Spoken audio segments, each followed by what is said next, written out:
Repair, Jenny's Party Store, Ken Volker Wilson Realty, Great Lakes Doors and More, Saginaw Valley Pharmacy, and Euclid Avenue Coins.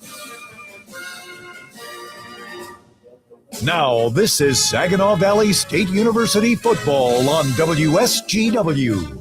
Good evening and welcome to Harvey Randall Wicks Memorial Stadium on the campus of Saginaw Valley State University as we are getting set for the season opener of the 2026 campaign. SVSU taking on McKendree.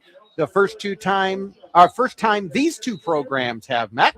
It also is the head coaching debut of Michael Engel, who takes over the reins for SVSU. We have a beautiful night for football. It's move-in week here at SVSU, and happy to have you with us here for the season opener. Hello again, everyone. My name's J.J. Boehm alongside Bill Hobson, and we are happy to have you with us on this absolutely splendid sun-splashed Thursday evening. It could not be nicer, but JJ, I don't want to be a critic. I don't want to come in and second guess the veteran play-by-play voice, but you kind of buried the lead because it's also JJ Boehm's birthday, everybody. Let's go. That is also true. I knew it was a special occasion, but I didn't know they would schedule a football game to help you celebrate. So well done. Congratulations. Now all you have to do is come away with a birthday victory. It would add a lot. Calling a loss is just not nearly as much fun. No, it takes some of the candles off of the cake. By the way, how many? 54, Bill. 54. That's a fire hazard level of candles. That's something to be dealt with. How exciting to get back into football season. And here we are near the end of August. It's 80 degrees. It's perfect. It's not that crisp fall classic football weather. It is just let's get things started. And for this SVSU Cardinal program, this is indeed a night of new beginnings. Not only do they welcome in a new head coach and ostensibly a new coaching staff, but as is the case in the state of college football these days, the roster churn is immense. And so I've always kind of chuckled when I see preseason prediction polls come out these days. Used to be fairly reliable. Let's say 10 plus years ago, you could kind of count on how the experts were going to rank the Big Ten and the SEC because you kind of knew what the blue blood programs were. Here in the GLIAC, I've seen preseason polls come out, and of course they go with Ferris and Grand Valley at the top. But frankly, it is all a guessing game. Nobody knows, and that's what makes tonight even a little bit more exciting. And we will be introducing a lot of new names for SVSU because, as you said, the transfer portal and NIL have completely changed the sport of college football. I'm personally not convinced that all of that is a change for the better, but that's my personal opinion. However, what you do have is an opportunity for the young men who are out here tonight to enjoy the game that they love to play. And we could well, again, see two SVSU graduates, and I emphasize graduates because they earned their degrees playing for the Detroit Lions again this season. Wild. Because Trevor Nowaski and Nick Whiteside both have been doing very well in the preseason again. And what that reminds me, and what I hope reminds our listeners, is that this is a very, very high level of football that is being played in Wicks Stadium tonight. Does it get the same attention as other levels of college football? No, not always, of course. But this is a very high level of college football, and it is also, generally speaking, very entertaining football. So we're happy to have all the folks that have already filed in, and we hope to see more of you over the course of the season. But this is a very, very high level of football that is going to be played between SVSU and McKendree tonight. And there's a lot of mystery involved, not just within each team's rosters, but how these teams match up. It's not as if there's any game tape to look back on from prior seasons. Now, Coach Engel for the Cardinals has become familiar with McKendree. They've played the last 4 years because he came from that conference. But when you come into this matchup, into this GLIAC setting, it's kind of a guessing game. I mean, I can't sit here right now and tell you what McKendree does well and they don't do well because they haven't played a game and we've never seen them before. So here's what I can tell you. They're not from Lebanon, Illinois. They are not. They're from Lebanon. Lebanon. Okay, I can make sure I say that right at least once during the broadcast. And we also know that whenever you get two teams out here for the first game of the season, there's a reason that we have that phrase that the biggest improvement for every team is between week 1 and week 2. So I'm expecting the ball to maybe be a little loose on the carpet at times. I'm expecting some things that aren't tightened up and aren't as clean as we would hope they would be.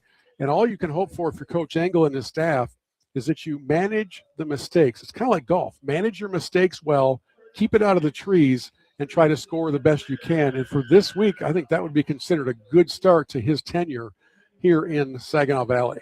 And we will get some more comments from Coach Engel in just a moment. But one of the things that has stood out to him right away, and we'll hear a little bit about this in the pregame interview, is one area where you do know a fair amount about what to expect from SVSU is along the defensive line. Yeah. The Cardinals have a lot of players who are returning with not only reps but production along the front four. Obviously, Adam LeDuc has been the headliner. He's on some of the preseason All-American teams, had a great junior campaign. Big things expected from him in his senior season. But Xavier Chasen has played a lot. Alon Hill has played a lot. Ty Roberson has played a lot. And then you also have a newcomer to the Cardinals in Josh Williams. He played for Grand Valley last year, so he is known in terms of what he can produce at this level. One of the other things that's changed, of course, is even if you transfer within conference anymore, you don't have to sit out a year. So that is, I think, an area that I will be watching, especially early on, to see can McKendree, when they have the ball on offense, match up with the physicality of the Cardinals front four on defense. And bringing back experience on the front four is such a big plus. These are players with experience in making quick reads, making quick adjustments, getting to the quarterback, knowing how to hold the line, and perhaps, as important, they know how to come into week 1 and be a calming influence on some of their teammates who may be playing for the first time at the collegiate level. Don't underestimate the impact of the butterfly factor in somebody's just energy, stamina, judgment. Look for hard counts by both offenses at the beginning to see how quickly they can get defenses to jump, because everybody's amped up and ready to go. They've been hitting each other for 3 weeks. They're so sick and tired of hitting each other. And today is the first opportunity to line up and face an actual opponent that you're not going to get in trouble for if you hit hard. And this is what the opening to the season is all about, and both rosters have gone through major fluctuation. So you and I will do a little learning along the way. It is SVSU and McKendree for the season opener tonight. When we come back, we will hear from SVSU head football coach Michael Engel and get his thoughts on tonight's matchup against the Bearcats. That's coming up. You are listening to Saginaw Valley State University football. Remember when riding a bike felt like freedom? With an electric bike from Bicycle Village, that feeling is back. Cruise farther, conquer hills with ease, and enjoy the ride without wearing yourself out. Whether you're commuting, exploring local trails, or just getting back into cycling, an e-bike makes every ride more fun. Visit Bicycle Village on Bay Road in Saginaw, take an e-bike for a test ride, and discover a whole new way to ride. Bicycle Village, helping the Great Lakes Bay region ride since 1974. Football season is here. And while you're worried about your team's defense, who's protecting your home? At Great Lakes Doors and More, they're ready to tackle old, drafty doors and upgrade your home with quality doors built for looks, security, and Michigan weather. From entry doors that boost curb appeal to garage doors that make a big first impression, let the local pros get your home game day ready. Strengthen your home field advantage with Great Lakes Doors and More. Visit gldoorsinmore.com. At Saginaw Valley State University, every student is unique. It's not just about learning, it's about thriving and standing out. With over 100 programs and dedicated faculty, SVSU helps you discover passions, push boundaries, and make lifelong connections. Whether in class, on the field, or in the community, we empower our Cardinals to stand out and succeed. So, what are you waiting for? Stand out with SVSU. This is Christiana Malagata, your host of That's What She Said. This week, we're spilling the tea with a woman who works hard behind the scenes to keep things moving. Carmen Castillo talks about entrepreneurship, motherhood, and finding peace while serving others. That's What She Said with Christiana Malakata. Saturday mornings at 8 and Sunday evenings at 6 on WSGW and online at WSGW.com. This is Saginaw Valley State University football on WSGW. Welcome back to SVSU Cardinal football pregame coverage on WSGW 100.5 FM. I'm JJ Boehm, joined by SVSU head football coach Michael Engel. And Coach, first of all, new opportunity for you, new to SVSU, new to being a head coach. Does it feel the same standing down on the sidelines, or does it feel different heading into your first game? In a lot of ways, it feels the same. It's excitement, it's nerves, it's all of the emotions that you experience as a player, as an assistant, as a coordinator, and now as a head coach. But there is a different level to it, and I'm just excited to be out here on the field again, but excited to lead such a great group of young men. What have you seen from this group of young men now that you've had a chance to have spring ball, fall camp, and get them ready for tonight's matchup against McKendree? Just seen a lot of great leadership, great culture building. You know, we've preached about, you know, being a player-led team, and just seeing the guys take ownership of that and really seen a lot of growth and development in that, and just excited to see them get out on the field and show everybody what we've been working on. So starting on the offensive side of the ball, what have you been working on? What type of offense do you want to run? What should fans expect? Well, hopefully the type of offense that scores a lot of points. That would make us all feel a lot better. But, you know, really we're going to try to feature our skill players and get the ball in our best players' hands and see what they can do with it. But it all starts up front. We're going to run the ball and set up play action off that. But it starts in the trenches, and we're really fortunate with the group that we have. And then talk about at the quarterback, because obviously you've brought in some new players there and have had a chance for people to be able to battle it out at the signal caller position. We feel really good about the quarterback room. We brought in 2 transfers at the mid-year, and Connor Wolf and Jaden Whitaker. Both have had a lot of college experience. Both are really good players. We feel like both can lead us and win football games for us. We are going to start Connor Wolf, and really excited to see what he does this season. And then you talked about the skill position players. I know, again, you brought in some new faces at running back. You've got some returning faces with a lot of production at wide receiver. Really excited about the skill group. You know, it's an interesting group. We've got old guys that are coming back that have had some production and really looking to see them take on a bigger role. We've got some young guys that have been in the program that are getting their first opportunity. And then, like you said, obviously we did bring in some really good players and transfers in the offseason, and we're kind of excited to see what they're going to do on the field. And on the defensive side of the ball, a little bit different, even scheme and matchup-wise, in terms of the defense that you run. Yeah, we're excited about the defense. It starts up front. We feel really good about the defensive line in the box, but we're going to be disruptive on defense, fly around, be physical, and, you know, excited to see those guys get out on the field and play for the first time. And you've got more of that, I'll call it the 4-2-5 look. There's different ways that it gets described, but, you know, as I've told people, it reminds me a little bit of the defense that Gary Patterson really used very successfully down at TCU, and then a lot of other places have adopted it since. But what does that defense allow you to do as a head coach, and why is that something that you feel you want to implement? I think it just gives us the ability to be very versatile. You know, as somebody that's been an offensive coordinator, when you see a defense and every picture looks the same and you get a bunch of different looks out of it, I think it makes it really hard for your players to see and understand what they're getting. So I think it allows us to be versatile, be base and physical, but also have a lot of different looks to give offenses and see if they're able to handle that. And obviously you're coming in new yourself, but you've had a chance to bring in your staff now, get to know them. They've gotten to know the players. How has that transition gone?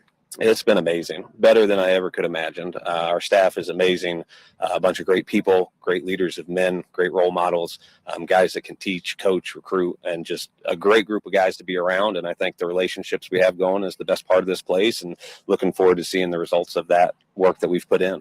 We've talked about offense and defense. A lot of times games are decided on special teams. What have you worked on with the special teams unit? What have you seen from the special teams unit? Well, it starts with our specialists, and I'm really excited about that group. Tegan Linderink is a great kicker and punter. He's terrific, one of the best ones I've ever been around. We've got really good long snappers. We've got 2 that we feel really, really comfortable with. And then I think Coach Connolly's done a great job with our schemes. You know, it's very hard and preseason camp to simulate the speed of games. So we got to see what it looks like a little bit out here tonight, but we're really excited about the schemes and the players we have in those good spots. And now they just got to run around and play fast and see what happens. Well, we will see what happens from the Cardinals tonight as they take on McKendree in the season opener. Coach Engel, good luck. Thank you, JJ. Really appreciate it. That's SVSU head football coach Michael Engel. I'm JJ Boehm. Bill Hobson and I will be back with more in just a moment. You are listening to Saginaw Valley State University football. Are you looking for a reliable place to buy and sell precious metals and coins? Euclid Avenue Coin Inc. has you covered. Are you concerned whether there is gold in Fort Knox? No worries. There's gold and silver available at Euclid Avenue Coin at competitive prices. Euclid Avenue Coin Inc. is Mid-Michigan's premier dealer for silver and gold bullion, as well as coins of all types. Euclid Avenue Coin, located at 602 North Euclid Avenue in Bay City. Cardinal fans, make Jenny's Party Store part of your game day lineup. Whether you're tailgating, listening from home, or celebrating an SVSU victory, Jenny's has the beer, wine, spirits, snacks, and party supplies to keep the good times going. So before kickoff, stop into Jenny's Party Store on Bay Road in Saginaw and stock up on everything you need for game day. And here's a special for Cardinal fans. Mention this commercial and get a free bag of ice with your purchase. For game day drinks, snacks, and more, make it Jenny's Party Store. Go Cards! Looking to turn your vehicle into a moving billboard? SignTech has been serving the Tri-City area for 34 years with full-service signage solutions. Conveniently located on Boardwalk Drive off Bay Road in Saginaw, SignTech specializes in eye-catching vehicle wraps that get your business noticed everywhere you go. From full wraps and partial wraps to indoor and outdoor signs, laser engraving, and more, trust the experts at SignTech to make your message stand out. Visit signtech1.com or call 989-791-2480. That's 989-791-2480. Hi, this is Mike Avery, and here's what's coming up this week on Outdoor Magazine. First, Brent Rudolph from the DNR on the upcoming deer season. Then Tony Wint on crow hunting here in Michigan, plus Mike Thorman from the Michigan Hunting Dog Federation. And in hour number 3, it's Jimmy Gretzinger of Michigan Out of Doors TV. Listen Saturdays at noon and Sunday mornings at 9 on WSGW. You're listening to SVSU football on WSGW. JJ Boehm, Bill Hobson back at Wick Stadium on the campus of Saginaw Valley State University, counting down to kickoff for tonight's season opener for SVSU as the Cardinals host the Bearcats of McKendree.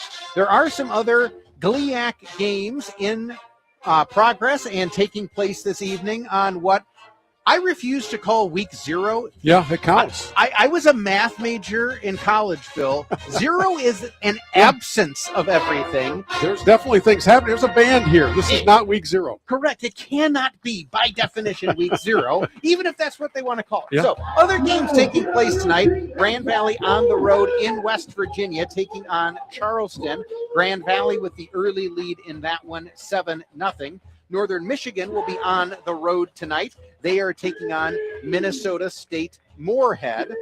And those are the two other games that are in progress coming up. And then also taking place tonight, you will have Michigan Tech on the road at Bemidji State in Minnesota. And then Ferris State is on the road in Kansas at Pittsburgh State. So you do have a number of, yes, and those are big programs there. 2 of the top 10 preseason teams in Division II football. So you do have quite the slate of GLIAC action going on tonight in what I'm going to call week 1 asterisk. Yeah. You don't even need an asterisk. Just week 1. There's going to be real hitting going on amongst young student athletes and a scoreboard that is working. So if that's happening, then we're going to count it as a week. And it's also week 1 because it's JJ's birthday. So we have to work all of these things in. You know, I was thinking a little bit about week 1 butterflies and just kind of how they spread amongst players, they spread amongst coaches. And I think it's even more so when everybody is in their first live game situation. So we've talked a bit about Coach Mike Engel, the head coach. But we've got a defensive coordinator, Jacob Pardonnet, calling his first game, at least in Saginaw, as the DC. And then the offensive coordinator, the guy who either gets a ton of credit or gets all of the blame for the final score, is Cole Hoover.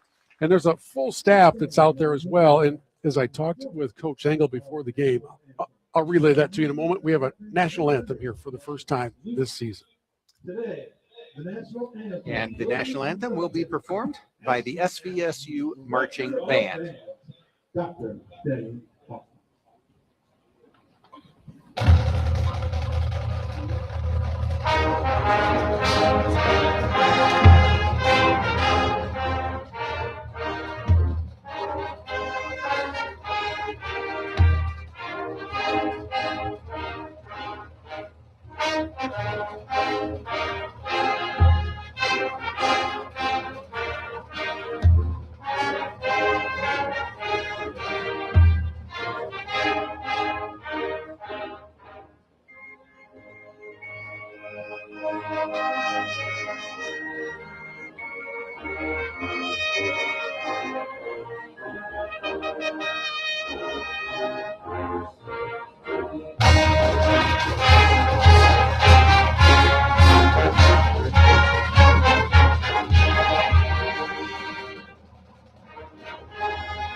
Fine rendition of the Star Spangled Banner performed by the SVSU Marching Band. And Bill, I got to tell you, I have a little bit different feeling towards the national anthem. Not that I haven't always enjoyed it and had respect for it, but this past summer I had the opportunity to coach the juniors all-star team for Saginaw Little League. And we were able to win our district, went all the way up to Iron Mountain for the state tournament. And then about 25 miles outside of Iron Mountain, in the middle of absolute nowhere, is Felch Field. It is the field of dreams for the UP. Okay.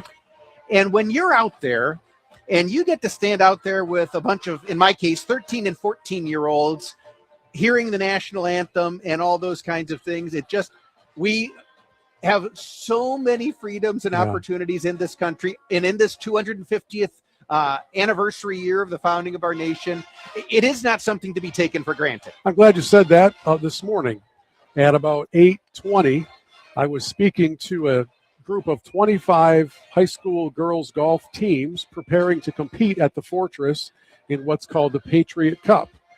And it's an annual tradition, and it's the biggest event that these teams, 25 teams is a lot of golfers. They're probably still out there for all I know.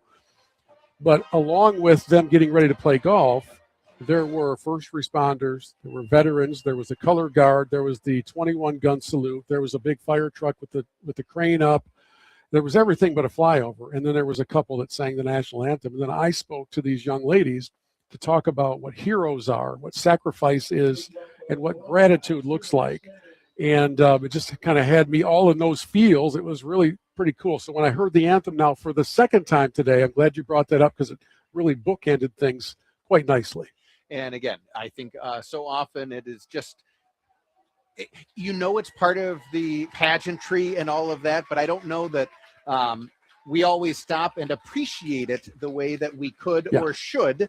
And that experience for me earlier this summer, definitely, you just get that feeling that, you know what, I'm part of something pretty special. Yeah. And there are, as you said, for the gratitude part, there's a lot of people who have made that possible because the site where we were playing was also an American Legion field. Oh, wow. So they had the color guard from the American Legion come out there to present the colors and everything as well. And so to have that and to have you, again, be able to hear that as part of our broadcast and be able to enjoy it as part of our pageantry here at SVSU definitely has, again, a renewed appreciation on my part. Yeah, as well it should.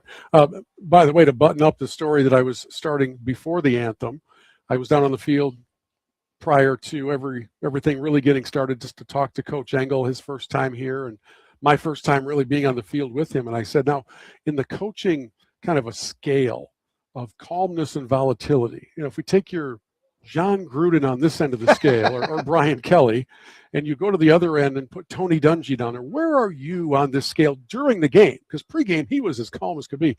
I said, are you in the ear of the side judge? Are you going to be ranting and raving? He said, we'll find out. So it's all new for everybody. It is. It's when you're the offensive coordinator, as he was at the University of Indianapolis, you don't get to do that. You'll get flagged in a hurry. So it will be interesting to see how all that comes out for him and what it's like for him as he takes his first time down on the sidelines as the head coach for the SVSU Cardinals. Captains are assembling down at the 50-yard line for the opening coin toss, and we will have the results of that for you as well as the kickoff when we return. You are listening to Saginaw Valley State University football. Football season is back, and you've got enough to worry about on game day, like whether they're really going for it on fourth down. Your prescriptions shouldn't add to the stress. At Saginaw Valley Pharmacy, you'll find friendly, personal service from a local team that's ready to take care of you. Less waiting, less hassle, and people who know their community. This season, put your health in the hands of the home team. Saginaw Valley Pharmacy. Local care you can count on. Football season is back in the Great Lakes Bay region, and just like the Cardinals, a winning game plan starts with preparation. Hi, I'm Ken Volker with Wilson Realty. I advise Great Lakes Bay residents on achieving stronger results with experience, attention to detail, and a proven process that delivers. From kickoff to closing, the right game plan makes all the difference. Thinking about selling? Call me, Ken Volker, at 989-751-3225 or visit kenvolker.com. Enjoy the game and go Cardinals! Car trouble? Don't sweat it. At Morgan's Auto Repair in Bay City, we get you back on the road fast. From oil changes to engine overhauls, our expert mechanics do it all with honest pricing and top-notch service. Locally owned and trusted for over 60 years, we treat your car like it's our own.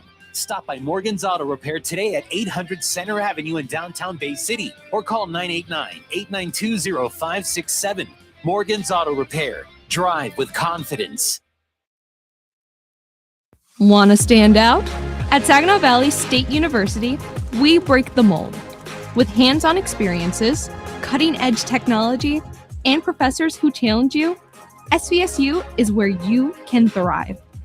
Discover a campus alive with energy, where Cardinals can support each other.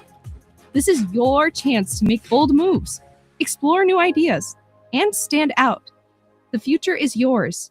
Stand out and succeed at SVSU.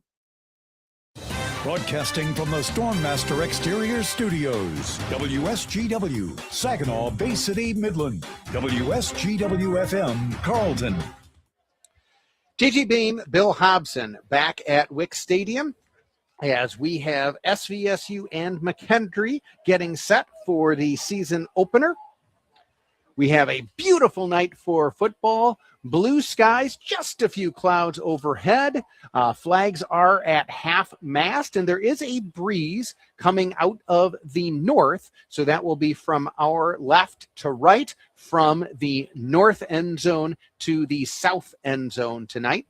McKendree has made the trip from Lebanon, Illinois. They're traveling all white road jerseys, purple numbers, and gold helmets for the Bearcats from McKendree. Yeah. SVSU in their all red home uniforms for the red feather game, red jerseys, red pants, white numbers, blue helmets for the Cardinals. They're looking sharp, and this traditional red feather game goes back for basically forever.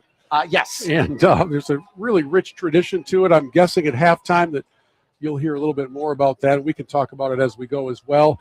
The Cardinals are going to give us a chance to get a look at their offense to start things off as they will receive the opening kick here in just a moment. So we'll all get to learn what redshirt sophomore Connor Wolf brings to the quarterback position. We'll get to see Obisani at running back and kind of a relatively new set of skill players out there for the Cardinals. So now this is where all of the timing things that you worked on in training camp become a little more challenging because as it turns out, there's an opponent across the field who would really like to stop this from happening. So don't be surprised if things are less than finely tuned at the very beginning, but hopefully it won't take long before all the gears are moving in the right direction. And I will also be interested to see what the Cardinals are able to do in the passing game.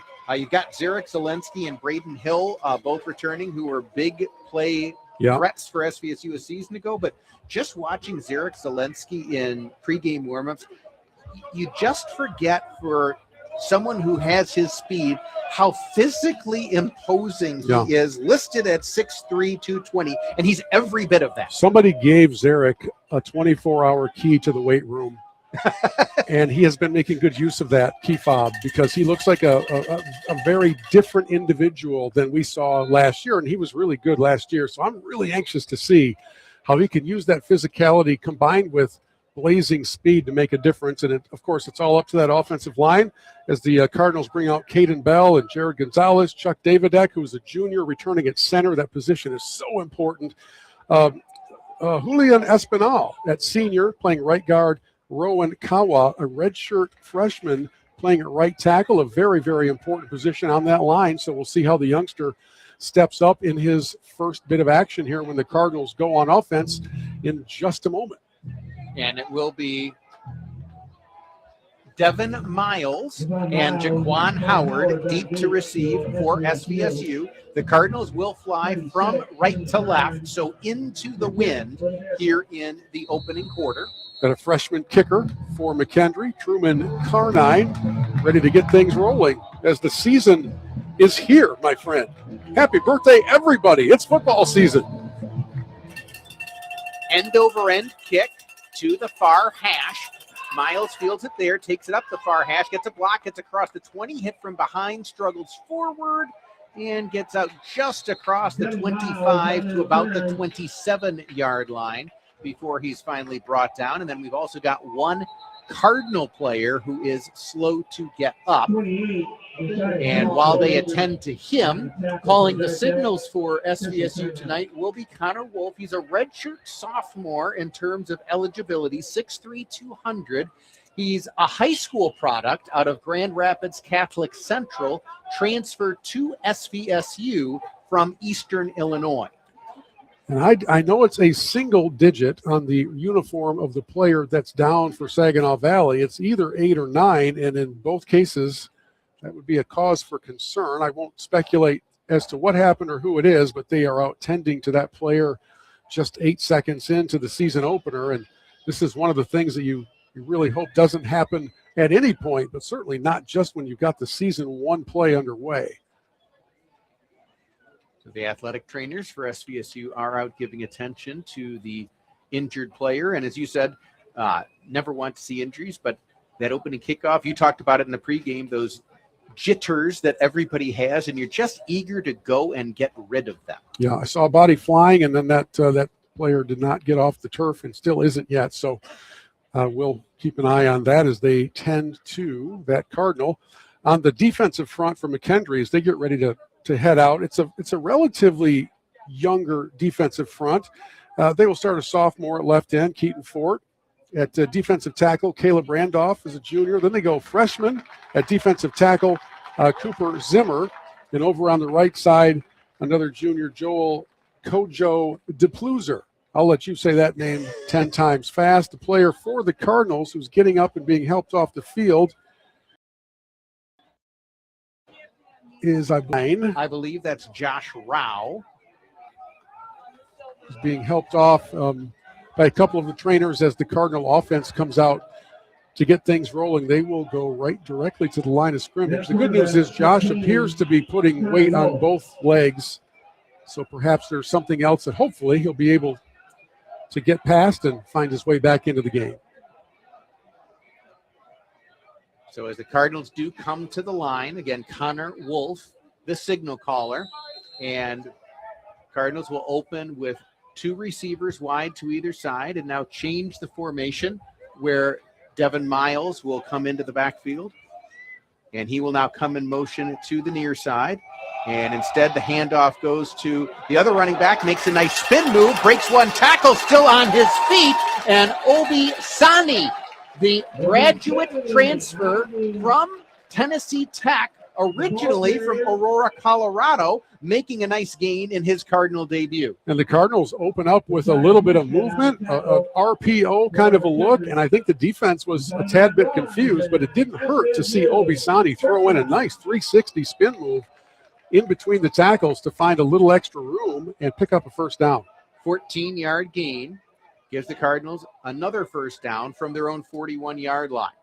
Wolf back to pass, throws over the middle, finds a man. He's got some room. JT Weber just tripped up as he crosses the 35-yard line. That pass delivered right on time And Weber does make a nice gain out of it and was a shoelace away from taking it to the house. Really good throw, right on target, right in stride. These first plays most likely are scripted, or they're at least from a group of plays that everybody knows is going to be used early. And Connor Wolf looked super comfortable getting rid of the ball early on the slant. Cardinals bring in some extra tight ends here on first down from the McKendree 35-yard line. Full house left. And then they hand it to Sani. He goes left, stiff arms, and is tripped up. Does get out near the 30-yard line for a gain of 4 or 5. And we've also got a penalty flag on the far side of the field. Complete opposite sideline away from the play. Zarek Zelensky, the Cardinal receiver, pointing it is going to go against the Bearcats. That flag literally could not have been further away from the play. So somebody probably got a little extracurricular activity going on away from the play, trying to make a statement and claim some territory early on. For the formation, the Cardinals motioned or repositioned 3 of their players from the right side to the left, which is usually a pretty good indicator the play is going to go left. And it was indeed a 15-yard personal foul, hands to the face penalty against McKendree. So the Bearcats hurting themselves with a little over-aggression. So that will take the ball 15 yards into the red zone. And now the Cardinals will have it 1st and 10 from the McKendree 16-yard line. No score, opening possession of the football game. Connor Wolf fakes the toss to Jaquan Howard, now gives it to him on the swing pass. Can he make a man miss? He does. Gets down near the 10, stays on his feet, spins forward, and makes a nice gain out of it. He had one man to beat behind the line of scrimmage and did that, and the running back out of Bolingbrook, Illinois, makes a nice open field play to gain 5. Boy, does Connor look comfortable. These first couple of passes, granted, they were the short, quick variety, could not have been delivered in a better location in either case. Really like to see that because you know he comes in with some nerves, but boy, does he look comfortable so far. So Cardinals now have 2nd and 5. Cardinals have a couple of tight ends moving in motion, and now they will set. Wolf gets a bad snap. He's going to have to try to do something with it, and he's just going to have to fling it up, and the ball does make it out of bounds. The snap was not where Wolf was looking for it. That threw off the timing and the play fake, and the Cardinals are fortunate that wounded duck made it out of bounds. Yeah, that was everybody was hoping because it seemed like the ball was up in the air for a long time as Gerald Floyd, the 6'3", 225-pound linebacker from McKendree, was closing in on Connor Wolf. He had no choice after the busted rhythm of the snap, had no choice but to throw that ball away. So the Cardinals, after easily moving down the field, now have it 3rd and 5 from the Bearcat 11-yard line. Wolf back to pass, has time, fires it up for the far side, was looking for Zelensky. He threw it back shoulder. Zelensky was looking for it over front shoulder, and so that pass falls incomplete. Yeah, the ball did land in the end zone, so it was where Wolf thought it was supposed to go, but it looks like he and Zelensky had their routes confused, and after moving the ball without much resistance, Cardinals will try to open up the season with 3 points instead of 7. So Tegan Lendering coming off a very good season as a place kicker and punter for SVSU 1 year ago, comes in to try this attempt. It'll be a 28-yard attempt from the right hash for the right-footed kicker, but it's a bad, I can't tell if it's a bad snap or just a problem with the hold. Yeah. Either way, the holder is dropped back at the 20-yard line, and so the Cardinals do not get points. That was Joe Hernandez, the backup long snapper, who also was the holder on that play. Watching it live, the snap looked a little high, but not terribly high, just couldn't get it down. It was just not handled cleanly, and it's one of those things we talked about pregame. There'll be some balls on the carpet here, and there was one right there at a moment that cost the Cardinals some points. So they moved the ball basically at will until they didn't. And somehow it's still 0-0, and McKendree gets a chance to take the field for their first time. 12:08 to play first quarter, and McKendree on first down. Quarterback fakes the handoff, keeps it himself, and gets out near the 30-yard line. That's Kendrick Lyons, a 6'1" 175-pound sophomore out of Belleville, Illinois, East St. Louis High School. McKendree, right around an hour away from St. Louis, Missouri, on the Illinois side of the border. So they had a fairly decent road trip to get up here to Saginaw, and they, of course, would like to make it a happy bus ride home. The first play from scrimmage showed off some legs from the quarterback. And here the running back able to spin out of one tackle, fight his way across the line of scrimmage, and I think he did have enough for the first down. That was Jerry Richardson, 5'8", 175-pound junior out of Collinsville, Illinois, another one of those suburbs of St. Louis on the Illinois side of the Mississippi River. McKendree on the ground, their first two plays. That Cardinal front four, as we mentioned earlier, is a veteran front four for the most part, and they, of course, will be tasked with taking control of the line of scrimmage. And this time, McKendree will try to pass now, coming to the near side. Pass thrown, and it was well beyond the intended target. If Christian Ellison, the SVSU defensive back, had been looking for it, might have had a chance at an interception, but Kendrick Lyons that time, he and his receiver not in the same place on the scramble drill. No, very small sample size, but on the run that time Lyons was way over the head of Cameron Schumacher, his intended receiver, the tight end. And you're right, JJ, the Cardinals were a step or two away from getting a nice little gift here in the season opener.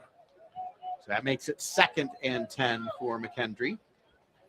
And they will keep it on the ground here. Nice hole up the middle, and a good job by the running back, fresh running back checking in this time. That was Isaiah Primus, freshman out of Rockford, Illinois. There is a penalty flag. Right in the middle of that line where the gap existed. That seems to be in the area that we might expect to see a holding signal from the gentleman wearing the stylish white hat. Instead, he made a different signal. It's a face mask against SVSU. And so that is going to take McKendree into SVSU territory down to the Cardinals' 42-yard line. So the teams have traded 15-yarders. This time courtesy of a face mask somewhere inside that scrum on defense. So Lyons from the shotgun again. Drops back to pass. Blitz coming, and he's brought down back at the 48-yard line. Coming off the edge with Sean Hodges, and then the pocket just collapsed around the quarterback line. Yeah, the Cardinals gambled, came after him with everything, and in the end, Adam LeDuc, I think, was the one laying on top of Lyons, and there was no chance for the quarterback to do anything. If that was an RPO, the O was taken away. It was basically take the snap and duck down to save your life.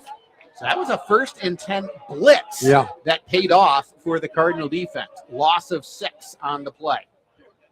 So now handoff to the far side, and Cardinals do a good job of bottling up Primus on this play.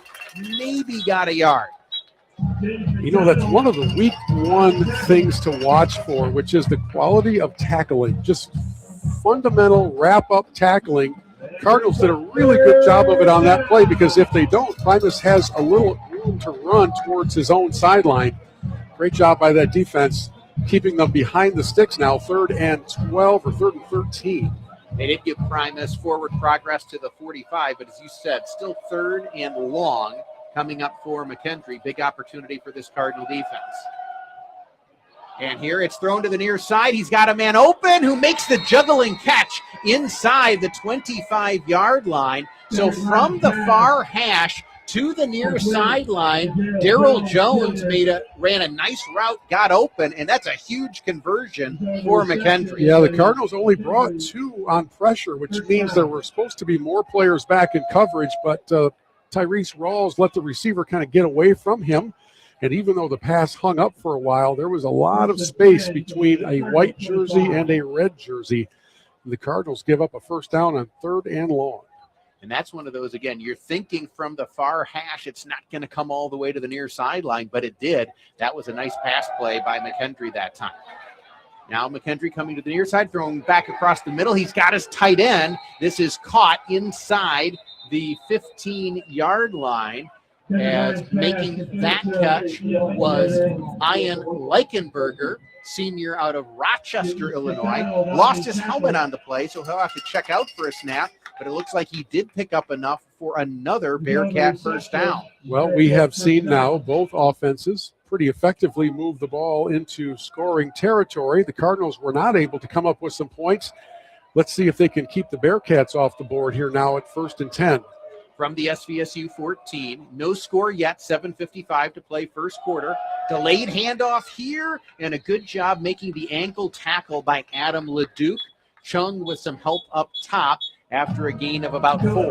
That was 39 Philip Shaw, the sophomore out of Danville, Illinois, at 5'9", 205. Kind of daring somebody to get in the way. Picked up 4.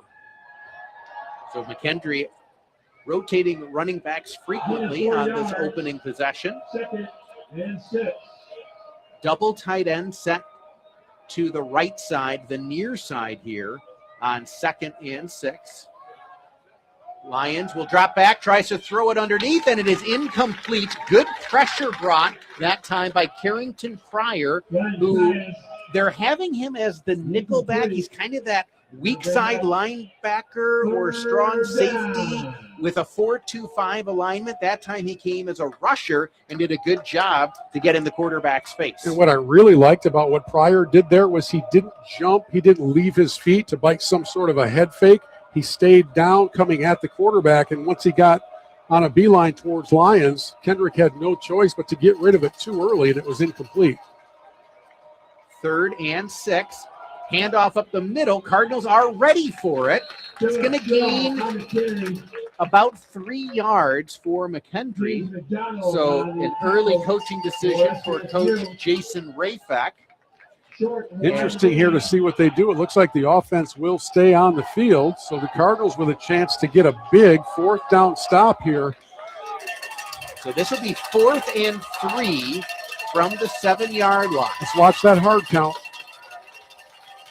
There's a lot of clapping going on, a lot of yelling, but I'm not really convinced they're going to snap it just yet. Play clock down to 10.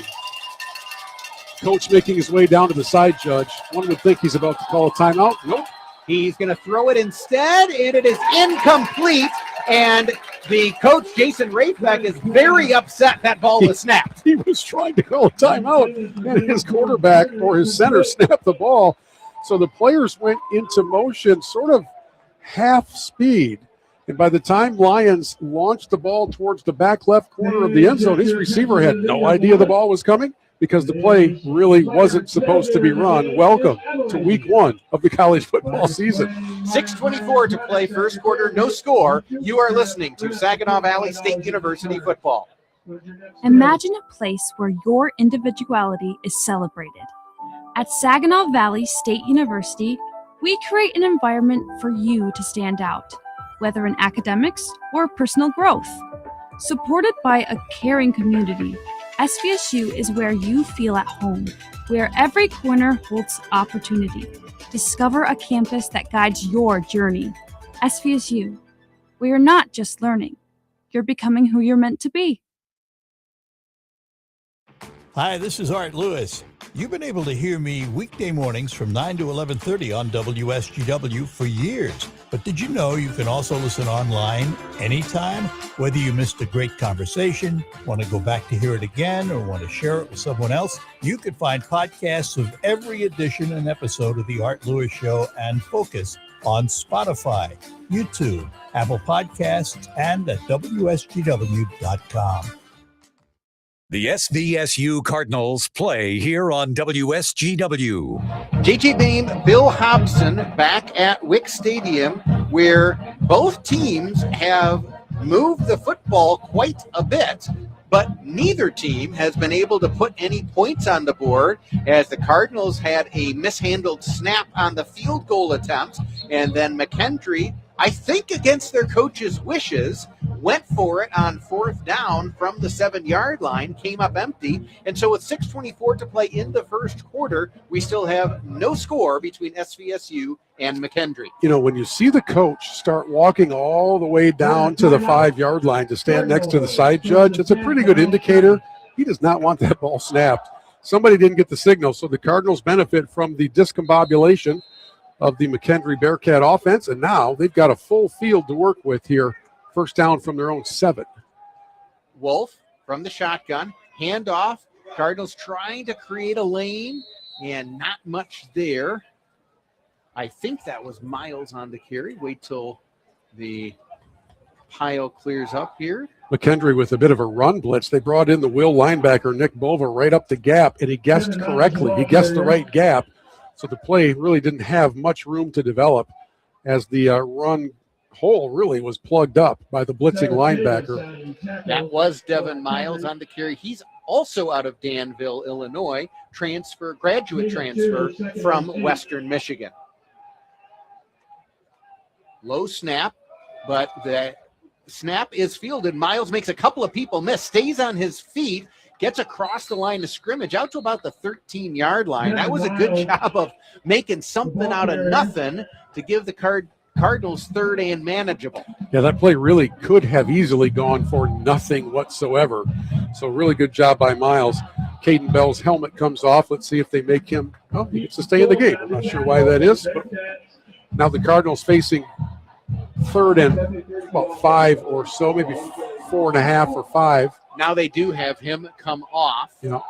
and Julian Espinal will check in. Really got to work on this timing at center. Having some trouble getting the snaps properly back to Connor Wolf. He's had trouble with 2 of the last 3 snaps. 3rd and 4. Wolf back to pass here. Had a very good pocket. He's going to take it off and run. Makes one man miss. Dives forward and has the first down. Good job by Connor Wolf recognizing, hey, there's a huge opening right up the middle to be able to take it and get the first down. Yeah, the pass routes that the Cardinals ran really all went outside the hash marks. So, of course, the defenders did the same. And there was a lot of green space unoccupied for Connor Wolf to take off and pick up that first down. Well done. Good recognition by the young quarterback. 4:18 to play first quarter now. Big first down for the Cardinals to get out of the shadow of their own goal post. 1st and 10 now from their own 23. Wolf hands it off to Miles again. Gets a good block on the edge. Tries to jump up over the defender, and then he got taken high up in the air before he's dropped after about an 8-yard gain. That's that same will linebacker we were talking about a moment ago, Nick Bova, who basically could have made a fair catch on Miles. You know, I've heard a lot of veteran football experts say, just don't do that. Because the one time it works out of 10 is great, but the other 9 are going to be painful and could often result in the ball coming loose. So in the open field like that, probably best to put your shoulder down and just try to go through the linebacker. Either way, though, the Cardinals with a good gain to make it 2nd and 1. Obisani checks in at running back. He gets the carry. He's got some room off the left side. Makes a man miss. He's across the 40, across the 45 before he's finally brought down. That's some good recognition by Obisani. That play was not designed to go where it did, but he bounced it quickly outside to the left, and there was a seam over there. Well done, and really good keeping your eyes up downfield. Cardinals go hurry up. Hand off to Sani again, waiting for his pulling guard. Finds a cutback lane and gets out to the 45-yard line for a gain of 7. Learning something about Mr. Obisani real quickly here, JJ. That accelerator works because he's almost at a complete stop while he patiently waits for a lane. And then, my goodness, the 0 to 60 speed is impressive. Picks up 8 on that carry. Again, graduate transfer out of Tennessee Tech. Play action to him this time. Cardinals pick up the blitz. Wolf is going to throw to the far side looking for Weber. Incomplete. And Zarek Zelensky is pointing back to his quarterback. He's going to check out for a play, but also he was wide open on the post route. And it's so hard when you're down there and you put in the 48-yard run to the end zone and you find yourself the only one down there. Of course, you think your quarterback should have seen that. He probably had his attention directed elsewhere, but it literally would have been a layup for a touchdown had Connor been able to see number 4 downfield. Nobody went with him for some reason. The most dangerous receiver on the field went unguarded on that play. Cardinals have tight ends and now split them wide on 3rd and 2. Blitz coming. Wolf sees it, but overthrows his intended target. He was looking for Jet Barnum, the redshirt freshman tight end out of Hastings, but that one well off the mark, and So an early coaching decision here for Coach Engel of the Cardinals. 4th and 2 from the McKendree 44. He's going to keep the offense out there. I don't blame him. It's a good chance to pick this up. There's the hard count. There's the. There was a defender that jumped it. Oh, there is a flag on the far side. And now we there could should see be another one flag downfield. as the Cardinals threw it downfield for Malik Lee. It sure looked like there was contact with the receiver downfield. And as you said, there definitely was offsides prior to the snap. First of all, the hard count work. Great job by Connor. Defensive discipline absent. Somebody will be doing extra laps this week in the McKendree practice sessions. But there was another interference flag downfield, which would have given the Cardinals 15 yards instead of 5. But we'll take what we can get, pick up the first down on 4th. And again, I'm not sure the plan was to snap that ball at any point. But we have now seen McKendree twice in that situation, once on offense, once on defense, not have the snap discipline on a crucial 4th down moment. So Cardinals now have it 1st and 10 from the McKendree 39. Wolf gets the snap, hands it to Sani. He's got some room off the right side, makes a nice cut, gets down near the 30 before he is finally driven back. And now a very late penalty flag comes in after the play. Sani picked up about 8 yards on the carry. Now we're going to have to see what the flag is as it was thrown back at the line of scrimmage. That came from the head official, who was usually lined up behind the quarterback. Ouch. Face mask penalty on Kyle Bryant. He is the true freshman, 6'2", 290, getting the start tonight on the offensive line for SVSU. But unfortunately, they're guilty of a costly penalty because you had an 8-yard gain on first down, but it's a spot foul from the line of scrimmage. So the Cardinals now are going to be staring down 1st and 25. Big one. Flag came in a little bit late after the run was complete. So somebody grabbed when they should not have, apparently. And that's a drive changer. Maybe not a drive killer, but definitely a drive changer. Wolf brings his tight end in motion. Blitz coming. And Sani gets the carry. Gets out free. Breaks a big tackle to get back near the original line of scrimmage. And, boy, the Cardinals got away with one on the edge that time where the blitzer was picked up sort of, but definitely could have been, the Cardinals could have been called for a hold. A nice 13-yard gain there helps this drive immensely. Wolf throws to the near side here, incomplete. He had Zelensky, but that's the second time coming to the near sideline that Wolf has been off his target a little bit.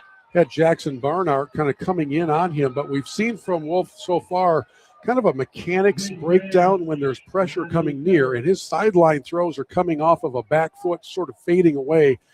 Really hard to get the momentum you need on that ball when your mechanics break down. That's dangerous stuff. If a corner steps up, it's a kind of an easy pick. Jamison Pelt, the true freshman out of Saginaw Swan Valley, checks in at wide receiver. Wolf now is going to take off, shoulder dip. He makes one-man miss, looking for the first down, and I think he's got it. Wow. It's a nice little shoulder dip move. Good call by you, JJ.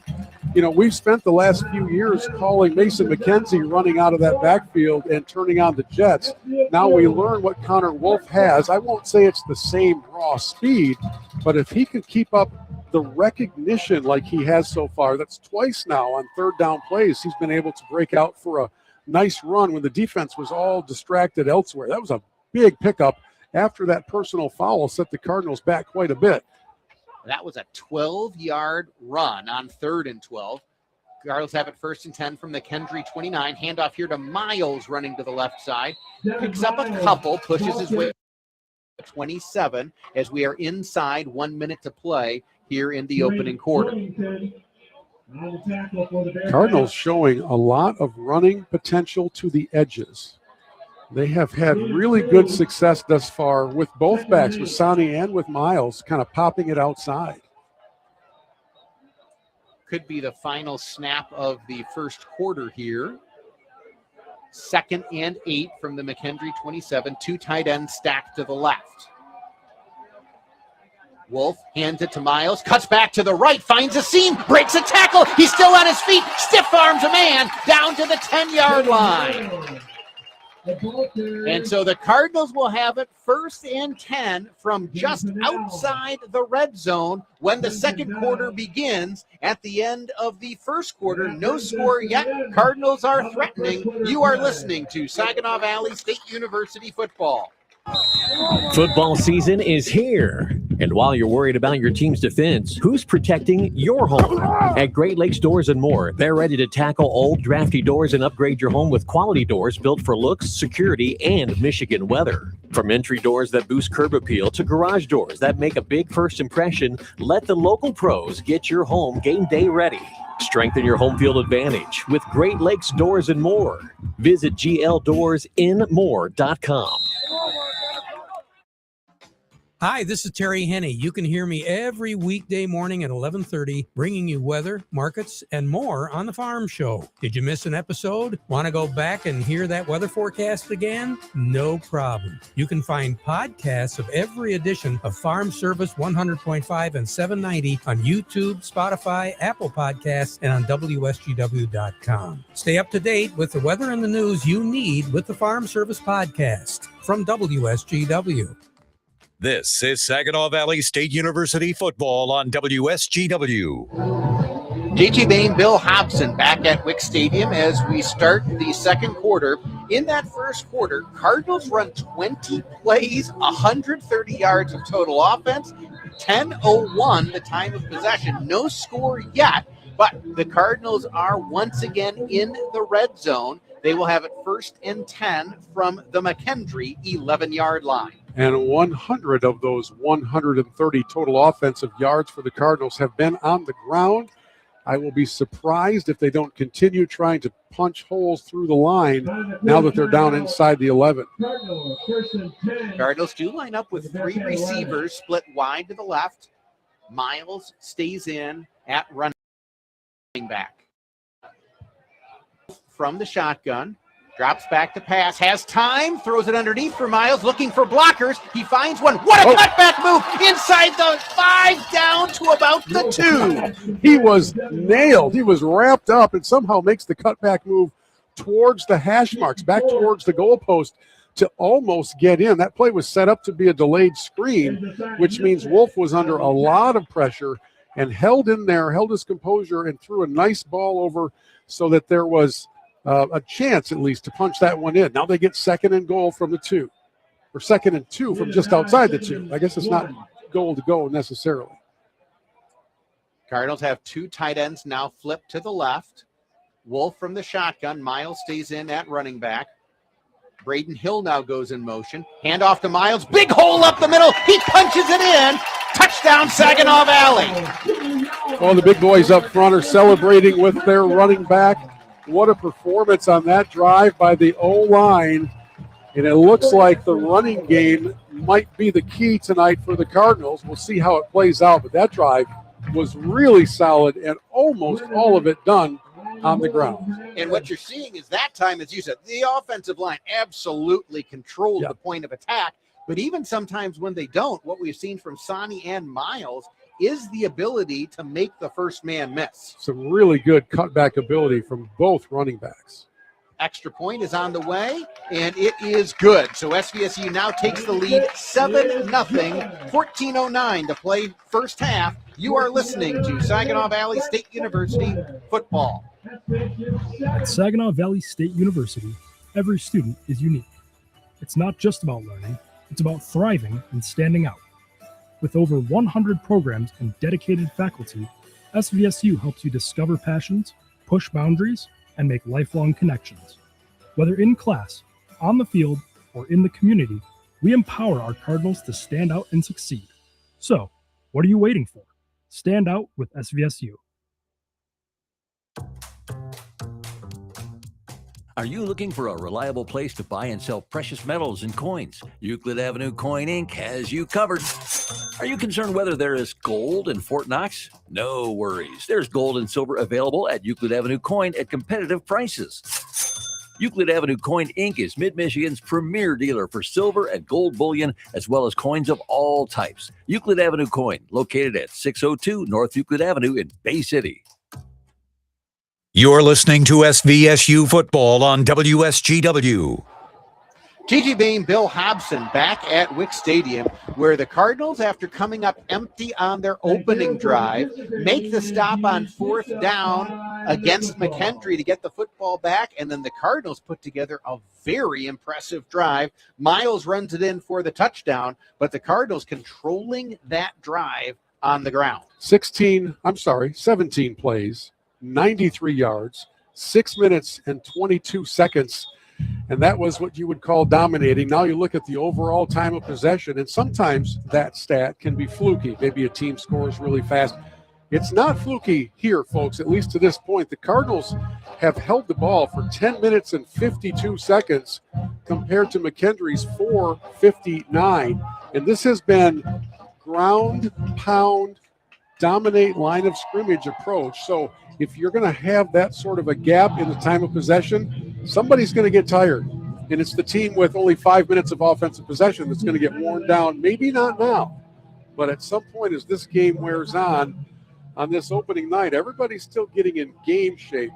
And if the Cardinals can continue moving and controlling the line of scrimmage, it bodes very well for that O-line and that running game. The running attack is on fire right now. 22 plays, 141 total yards for the Cardinals. And on the ground, 102. Tegan Lenderick has it teed up at the 35-yard line. Puts a good foot to this one. And this one will be brought back from the goal line by Johnson. And he is down hard just across the 15-yard line. To your point, Bill, the Cardinals so far on the ground, 14 carries for 102 yards, averaging 7.3 yards per carry. Yeah, so, there's the old adage, if it's working, why go away from it? It's working. Now, at some point, and probably that's later this quarter or perhaps second half adjustment by McKendree, they'll start to load up the box near the line of scrimmage after they decide, hey, we're getting beat by the run. And then, of course, the run game sets up the pass game. We'll keep an eye on that development as we move forward. McKendree with their second possession, trailing 7-0, 14:04 to play here in the second quarter. Quick screen pass to the near side. Nice catch made by the near side. Quincy Hall Jr. on the reception, but also a good job by the Cardinals reacting to it. Yeah, James McDonald chased that one down quickly because there was some room for that play to develop. It's funny, you said McKendree out for their second possession. I don't know if everybody understands. We're in the second quarter. They've only had the ball one other time and didn't score with it, even though they had the ball for 5 minutes. So it's been a while since this McKendree offense has been out there. Got a chance to get a good thumbs up from James McDonald's father earlier during the game. And other than the baldness, he looks like he can still play. I have no comment on the baldness. I mean, neither of us do. That's true. We're not visible for folks. That's fair. Trust me, we are both definitely follically challenged. I'm thinking about the people from McKendree watching us on Flow Sports right now thinking, what's wrong with these two guys? Hey, nothing. We're commiserating. We understand. We use a razor instead of scissors.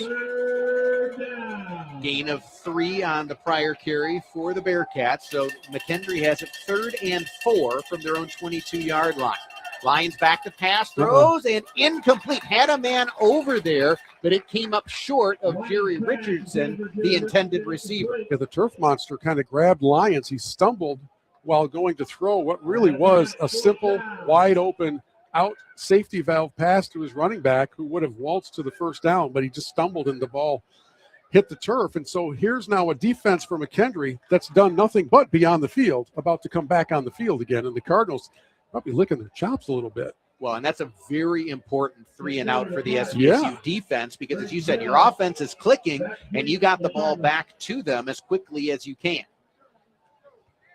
Very low kick here. It does take a good McKendree bounce, and Braden Hill fields it and then is buried at about the 47-yard line. That was a dangerous punt to field, but Braden Hill did a good job of preserving some field position for SVSU. I'm going to guess that brand new special teams coach, Jack Connolly for the Cardinals, had to just kind of avert his eyes for a moment because that could have gone a number of different directions. A ball that's bouncing, the coverage team is moving in, your receiver is sprinting towards the ball. So really good job by Braden to get his hands on it and to hold on to it and save a little field position for the Cardinal offense.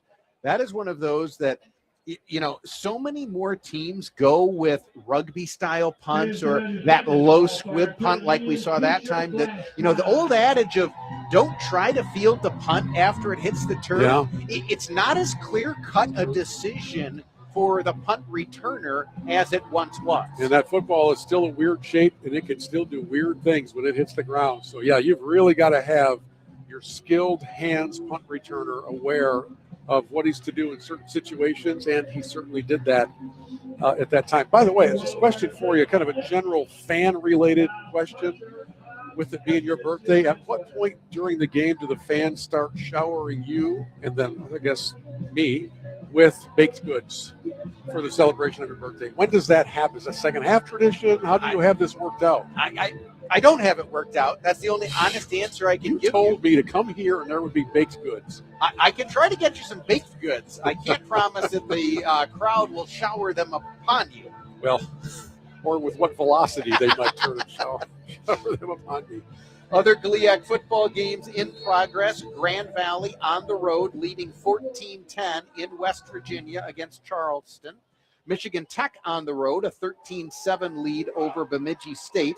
Northern Michigan trailing Minnesota State Moorhead 7-3. And then later on this evening, Ferris State is at Pittsburgh State in Kansas. I like seeing schools with week one big-time matchups. Yes. Both of those schools understand that they'll be okay if they come out on the short end of that one, but it's good for the fans to have big matchups in week one. At D1, at D2, at all the different levels. Cardinals take over at their own 48-yard line, leading 7-0. Wolf play action on first down, has lots of time here. He's going to fire it deep. He's looking for Hill, who makes the catch and falls into the end zone. Touchdown, Saginaw Valley. What a throw by Connor Wolf. The protection was fantastic. And he was able to set his feet, let that arm rock, and Braden Hill slips behind the secondary, had about a 3-step lead on the furthest back member of the backfield, and basically fell into the end zone with a touchdown. And Bill, when you just had a drive where you just pound it on the ground, going for the home run ball on first down, as you said, everything about that perfectly executed. Then the extra point is as well. And now SVSU on top, 14-0, 12:28 to play second quarter. You are listening to Saginaw Valley State University football. Cardinal fans, make Jenny's Party Store a part of your game day lineup. Whether you're tailgating, listening from home, or celebrating an SVSU victory, Jenny's has the beer, wine, spirits, snacks, and party supplies to keep the good times going. So before kickoff, stop into Jenny's Party Store on Bay Road in Saginaw and stock up on everything you need for game day. And here's a special for Cardinal fans. Mention this commercial and get a free bag of ice with your purchase. For game day drinks, snacks, and more, make it Jenny's Party Store. Go Cards! Looking to turn your vehicle into a moving billboard? SignTech has been serving the Tri-City area for 34 years with full-service signage solutions. Conveniently located on Boardwalk Drive off Bay Road in Saginaw, SignTech specializes in eye-catching vehicle wraps that get your business noticed everywhere you go. From full wraps and partial wraps to indoor and outdoor signs, laser engraving, and more, trust the experts at SignTech to make your message stand out. Visit signtech1.com or call 989-791-2480. That's 989-791-2480. The SVSU Cardinals play here on WSGW. JJ Bain, Bill Hobson back at Wick Stadium. Cardinals on top, 14-0. Tegan Lendering kicking off. This one will go into the end zone, and McKendree will allow that to fall and bring it out for a touchback. And Bill, I've got to say, on 3 possessions here in the early going, this Cardinal offense has looked very, very good. They have. They've looked better than week one would normally look. And I was expecting what we just saw to happen a bit later, as McKendree probably would bring more attention up to the line of scrimmage. Well, they did on that play. And whatever the signal was, whatever the call was, a tip of the hat to Cole Hoover, the offensive coordinator, for recognizing it, saying, let's do it, boys, and a one-play drive. That's where we told you earlier the time of possession stats can be misleading. That would be one example of that. The Cardinals had the ball for like 8 seconds and scored. 52-yard completion from Wolf to Hill. Lyons throws it over the middle. Nice timing play there as the catch is made by Daryl Jones Jr., the sophomore out of Centralia, Illinois. Gain of about 5. And that's one of those, that ball has to be right on time because there's so much traffic over the middle. A nice pitch and catch there by McKendree. And we have not seen Lyons' arm much so far in this ball game. That was a well-thrown ball. 2nd and 5. Lyons from the shotgun. And this time he will hand it off. Cut back lane a little bit. Spinning forward close to the line to gain is Philip Shaw, who has checked in at running back. 5'9", 205-pound sophomore out of Danville. So we have dueling running backs from Danville, Illinois. Bringing in Nevin Newman for the Cardinal defense, number 95, freshman, getting a little play here in the first half on the left side, made that tackle. And this is going to be 3rd and 1 coming up for McKendree. Cardinals go with a run blitz. Lyons is going to fire deep down the near side. What a catch! Hauled in. That was a nice fingertip grab by Quincy Hall Jr. And it was really good coverage by Carrington Pryor. He was there step for step. Sometimes the pass is really good and the catch is really good and you get beat. That's all that happened there. And you got to tip your cap to McKendree there because, as you said, very well executed, but also that's a gutsy play call on 3rd and 1. It was almost like a wheel route. Yep. And Hall did a good job of getting open and hauling it in. Yeah, I can't even really say open. It wasn't open. There were no delays. It was no RPO. It was a 3-step drop, sideline route, and you hope for the best, and they completed it. Lyons rolling to his right here on 1st down. He's going to throw it off his back foot, and that one sails well out of bounds. And now a late penalty flag comes in. I think this is going to be against Carrington Pryor, the SVSU nickel defender, for a late hit on the quarterback.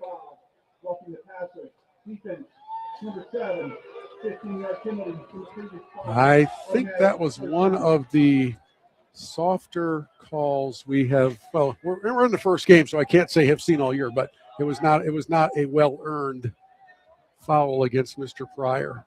Local product out of Saginaw Heritage. And the challenge in the modern sport of college football is you don't know from officiating crew to officiating crew how much contact with the quarterback they will tolerate. Or how good an actor the quarterback is. I mean, really, they can feel a hand and go down like they've been pummeled. Handoff here to the far side. That was Primus on the carry. Struggles forward for a gain of about 3. Kept that one in between the tackles. You're not going to really make a big living against the Cardinals running against the interior of that line.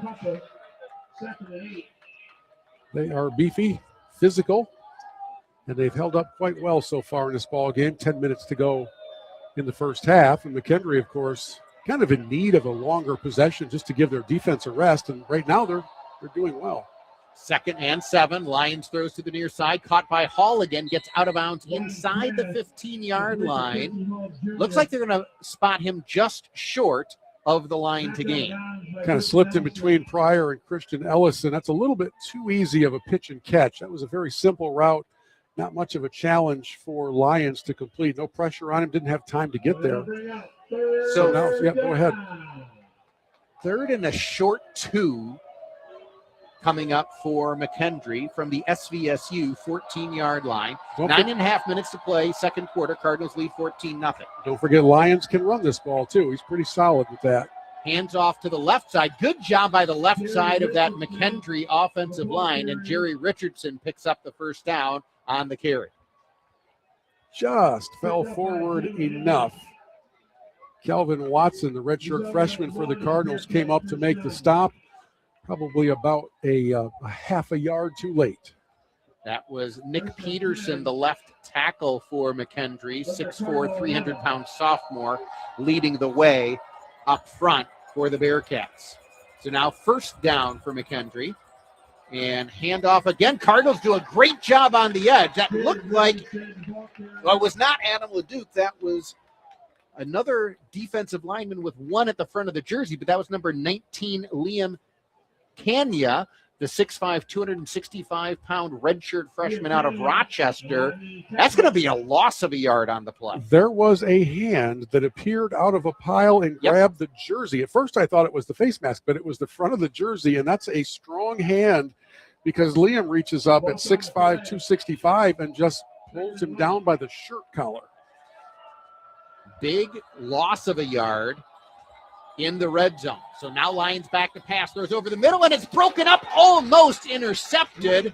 Great recognition by Brandon Lewis, the junior defensive back out of Lansing Catholic. He broke it up, and now it's going to be 3rd and long for McKendree. An excellent recognition by Lewis and the Cardinal defense, realizing that the primary weapon for McKendree is Quincy Hall. I mean, they've been going to him whenever they've gone through the air. They've been looking for number 9. And that time the Cardinals were all over it and nearly had that ball tipped up in the air and picked off. Really good work. Crowd getting on its feet.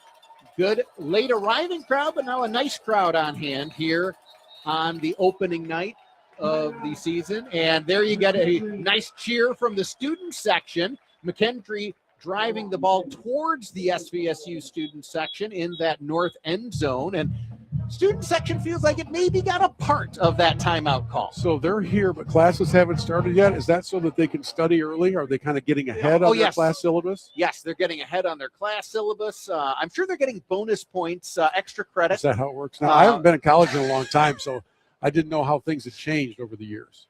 Now, I will say the freshmen have all moved in.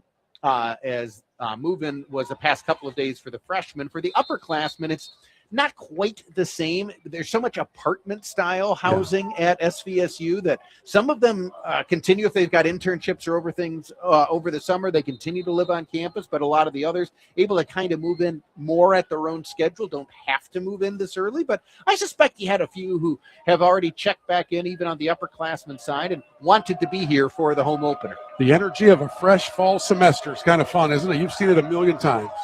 When you start hearing the marching band warming up off in the distance there in the middle of August, it's just fun. Nice. Now 3rd and 11 for McKendree from the SVSU 12-yard line. Lions back to pass under pressure, throws it incomplete. Cardinals got good pressure from the front 4 that time.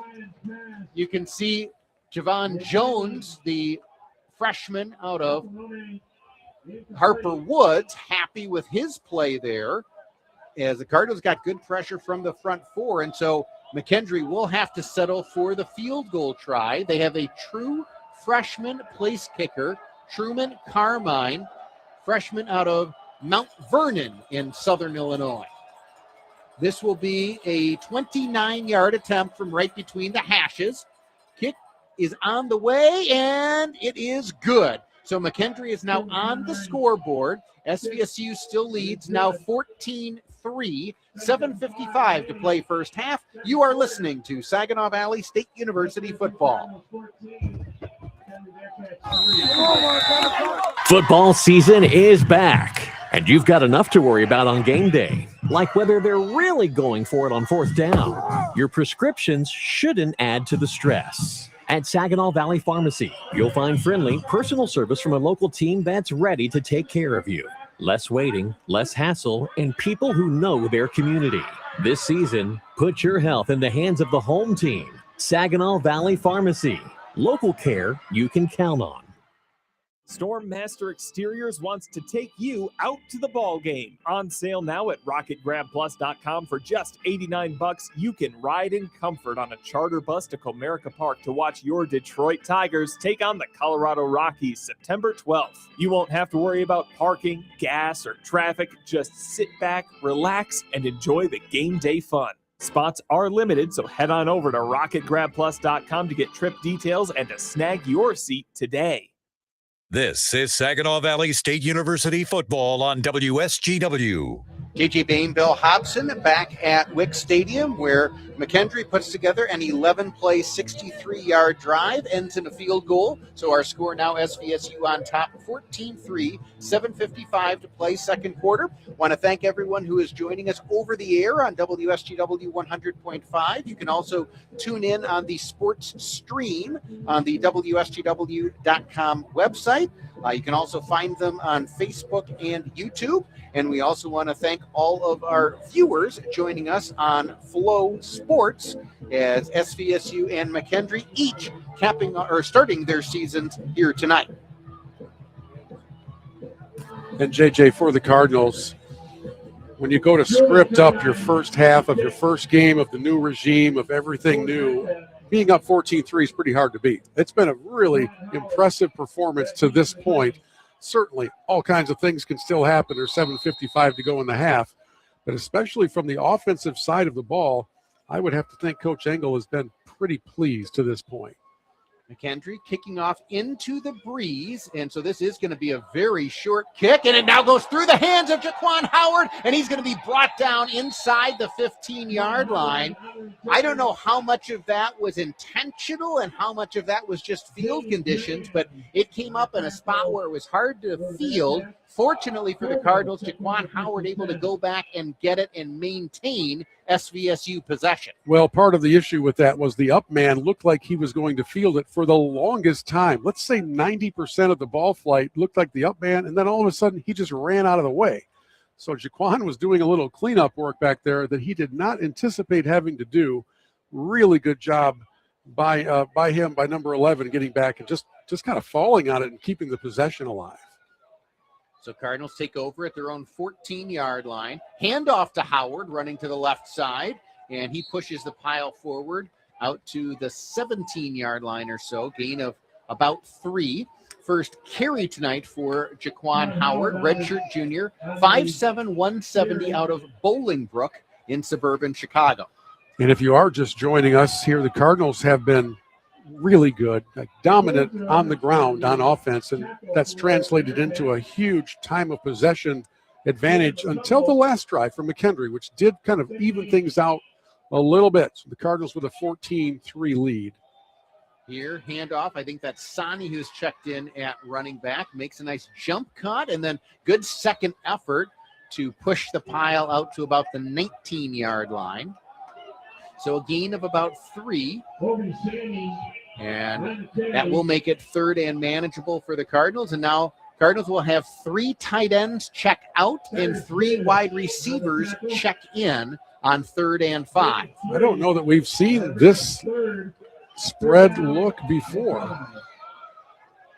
So the Cardinals have Zelensky and Hill to the near side, Lee and Weber to the far side. Now an empty set as well. Blitz coming. Pass comes to the near side. It is caught by Miles. He gets a block, and he will easily have the first down. That one thrown a little bit behind Miles by Wolf, but he had so much room and blockers in front of him that he was easily able to pick up the first down. It was a good adjustment by Miles to turn around, to grab that ball, and then to get upfield. Sometimes when you have to turn around and catch the ball, your orientation is off, and you end up falling out of bounds. He walked the tightrope to pick up the first down. It was really a good job. So the Cardinals keep their drive going as they now have it 1st and 10 from their own 30-yard line. Handoff to Miles coming to the near side, and he cannot get away from the safety who came up to make a nice open field tackle. That was Mylan Nettles. So now you start looking at the clock being sub 6 minutes in the half. And I know it's kind of early to start thinking about about controlling the rest of the half, but the Cardinals have shown with this running game that a 6-minute drive isn't out of the realm of possibility. So I think you'll see them take their time, probably work this play clock down a little bit, and make sure that everything is in a good rhythm without having to hurry in any way. Screen pass coming. Sani spins forward and gets a couple. So McKendree had a blitz called, and the Cardinals then trying to set up the screen, but McKendree also had plenty of bodies on the perimeter. So after Sani caught it, not a lot of running room, picks up 2. The screen pass works best with blockers. Yes, it does. I mean, I'm no Hall of Famer, but I'm pretty sure I learned that about screen passes, and that time there really wasn't much by way of road grading taking place out in front of Sonny. So 3rd and 6 coming up. Cardinals go with a modified I formation look here. And Wolf trying to set up the screen here to the tight end, Vaughn. He makes the catch, and he will have the first down. So Vaughn, kind of like an H-back there, stayed in, gave a chip block, then caught the delayed, I'll call it a middle screen, and gets the first down. And I'm going to give a big bit of credit there to Kyle Bryant, the offensive lineman, freshman, 6'2", 290, with a kick-out block that really helped make that first down possible. Good play call, back-to-back screens for the Cardinals. On first down, Wolf play action. He's got lots of time throwing over the middle. Vaughn again, inside the 40, on his feet, gets a block inside the 20. Matt Vaughn along the near sideline, takes it all the way. Touchdown, Saginaw Valley. Wow, what a play. 58 yards on what looked like to be probably a 10-yard pickup, and then the other receivers downfield did what they're supposed to do. After the catch, go block for your boy. And they kept it alive. Leading the way down there was Braden Hill. I didn't get the other number, but it was all blocking by his teammates that kept that play alive, and the Cardinals end up striking with another long one that I don't think was designed really to go the distance. Matt Vaughn, a quarterback for the Cardinals last year, moved to tight end and makes back-to-back big plays for the Cardinals. That one goes to the end zone. Extra point is good. SVSU now on top 21-3, 4:04 to play second quarter. You are listening to Saginaw Valley State University football. Football season is back in the Great Lakes Bay region, and just like the Cardinals, a winning game plan starts with preparation. Hi, I'm Ken Volker with Wilson Realty. I advise Great Lakes Bay residents on achieving stronger results with experience, attention to detail, and a proven process that delivers. From kickoff to closing, the right game plan makes all the difference. Thinking about selling? Call me, Ken Volker, at 989-751-3225 or visit kenvolker.com. Enjoy the game and go Cardinals. Want to stand out? At Saginaw Valley State University, we break the mold. With hands-on experiences, cutting-edge technology, and professors who challenge you, SVSU is where you can thrive. Discover a campus alive with energy, where Cardinals can support each other. This is your chance to make bold moves, explore new ideas, and stand out. The future is yours. Stand out and succeed at SVSU. Broadcasting from the Stormmaster Exterior Studios, WSGW, Saginaw, Bay City, Midland, WSGW FM, Carlton.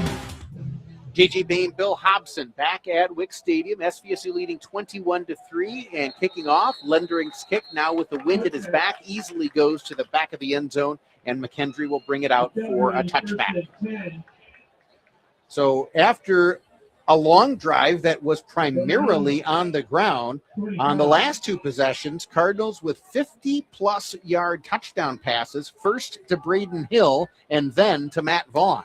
And one of the things that they're doing, along with taking control of this game, is putting some things on film that future opponents will have to pay attention to. Because just when you think you can load up against the run, along comes a 50-plus yard touchdown pass through the like through the air, and then a pass that's completed and run after the catch for the touchdown. So they've really struck gold every possible way. Here, Lyons keeps it himself, breaks a tackle, slides forward, and will have enough for the first down. Good decision by Lyons to keep that himself, and then a nice job of getting out where they're going to say he started his slide just short of the line to gain, but still a nice gain of 9 on first down. I didn't see the number, but somebody tried to go for the up high tackle on Lyons, and that's a tough way to grab hold of a moving object. So going high, he shook free of the shoulder tackle and picked up 9. Lyons drops back to pass here. He's under pressure from the backside and is brought down for a sack, as coming off the edge was Nevin Newman. Boy, did he come away. He was not picked up by anybody. And Lyons, I don't think, ever really saw Newman until he got all the way home, at which point I'm sure Lyons was saying, "Hello, Newman. Thank you. That's what I do. For all of our Seinfeld friends out there. There's got to be a few. Come on. I'm one of them. That's a loss of 8. So now it's going to be 3rd and 9 for McKendree, back at their own 26-yard line. Cardinals come with a stunt. LeDuc gets pressure up the middle, and now Lyons flips it and does make the completion, but short of the line to gain, as Lucas Valencia makes a nice open field tackle for SVSU. That was the shot put pass by Lyons. It looked at first like the ball just kind of came loose, but he did intend for that to happen. And I cannot imagine they're actually going to go for it here on 4th and 3, but it looks like they are. Now on the scoreboard, they have 3rd and 3. The down marker is correct. It is 4th down. Now, they also do not need to snap it again before the 2-minute timeout. And earlier, McKendree had some issues with that sort of a thing. This time, they do not snap it, and they go to the 2-minute break. So SVSU leading 21-3, 2 minutes to play first half. You are listening to Saginaw Valley State University football. Car trouble? Don't sweat it. At Morgan's Auto Repair in Bay City, we get you back on the road fast. From oil changes to engine overhauls, our expert mechanics do it all with honest pricing and top-notch service. Locally owned and trusted for over 60 years, we treat your car like it's our own. Stop by Morgan's Auto Repair today at 800 Center Avenue in downtown Bay City or call 989-892-0567. Morgan's Auto Repair. Drive with confidence. You're listening to SVSU football on WSGW. JT Boehm, Bill Hobson back at Wick Stadium, where the SVSU offense has looked very effective moving the football here in the first half. Defense has done its job well also. And so now I got to think this is going to be a punt situation for McKendree, and SVSU is going to have a chance to run the 2-minute drill, one would think. Jason Rafek, the head coach of McKendree, may go for it here, but I don't think even Dan Campbell would go for it here. I could be wrong, as they now come back out on 4th and 3. The scoreboard is still saying 3rd and 3, but it's not, and they will indeed punt the ball, which I think is the only logical thing to do at this point. I get the idea, but you just can't risk giving the ball back to an offense you haven't stopped with this kind of field position. And this one is a high, short kick. Braden Hill sprints up and makes the fair catch somewhere near the 40-yard line. We'll have to see where they spot it. Looks like they'll give it to him at the 42. So SVSU will take over there. Minute 54 to play in the first half. SVSU does have all 3 of its timeouts remaining.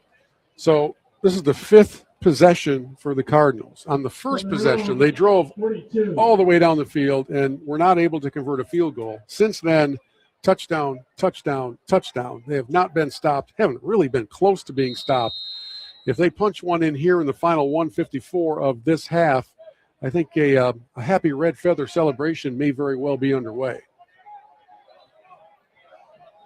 Lots of movement here as SVSU getting lined up the way they want to be on 1st and 10 from their own 42.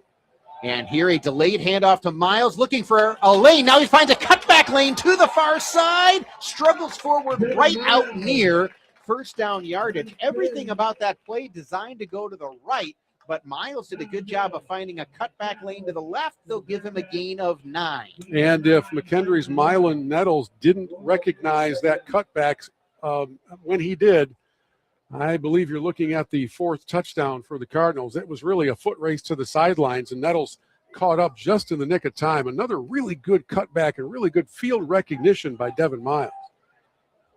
2nd and 1.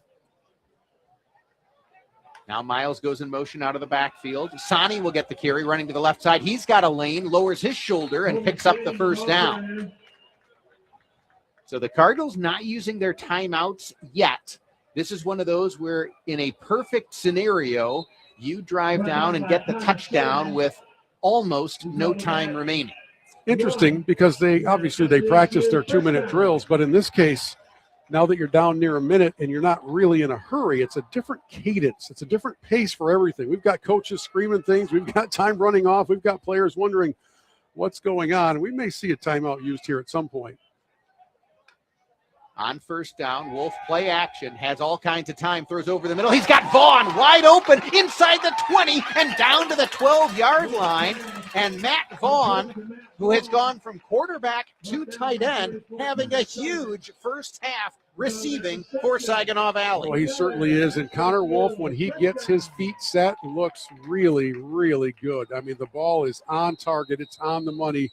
And if you're not going to put pressure on him, get ready to pay the price. He's 8 of 13 now for 170 and pretty much picking apart the secondary at will when he has time. So the Cardinals will now spend a timeout, stops the clock with 36 seconds to play in the half, and the Cardinals will have it in the red zone, 1st and 10 from the McKendree 14-yard line. I love seeing the comfort of the clock management and the lack of, I guess you would just say, confusion, chaos, helter-skelter among young players in their first game. They really seem like they have been really well prepared for this drill. They got the ball with 1:46 or something on the clock. They seem to be very comfortable operating in the confines of having 3 timeouts, now 2, and knowing that they want to be the last team to possess the ball this half. Everything is very smooth to this point. I don't want to jinx it, but it's very smooth to this point.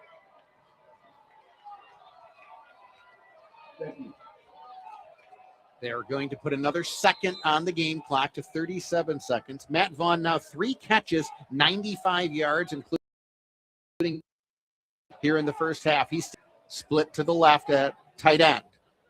Hand off to Sani, running left, finds a cutback, lowers his shoulder, stays on his feet, and is inside the 5-yard line. Well, he popped out of that pile and almost popped into the end zone.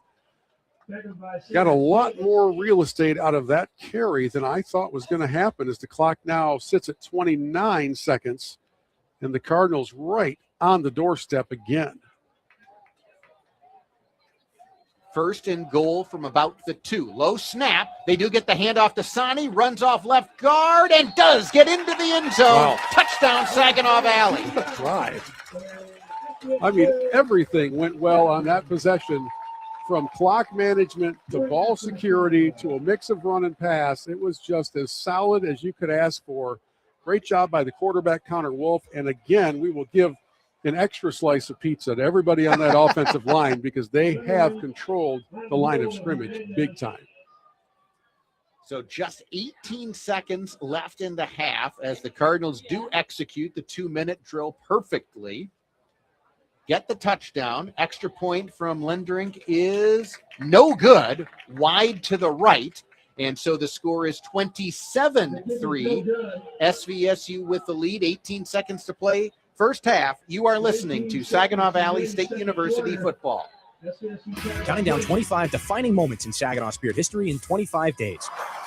We've all been at a game where all hope seems lost. Our favorite team is in a hole that just gets deeper and deeper, but you stay in your seat because, well, technically, there's still time to come back. On December 2nd, 2017, the Spirit had a bit more than wishful thinking on their side. Down 6-0 to the Sarnia Sting in the second period, a comeback seemed impossible. But after DJ Buzzdecker got them on the board, a little bit of belief went a long way. Shot scores! Buzzdecker with a tip in front. Penman rips it home for the left circle. It's 6-2. It's 6-3 here. Running past here. Stepien shot. He scores! Gilmore! 6-5.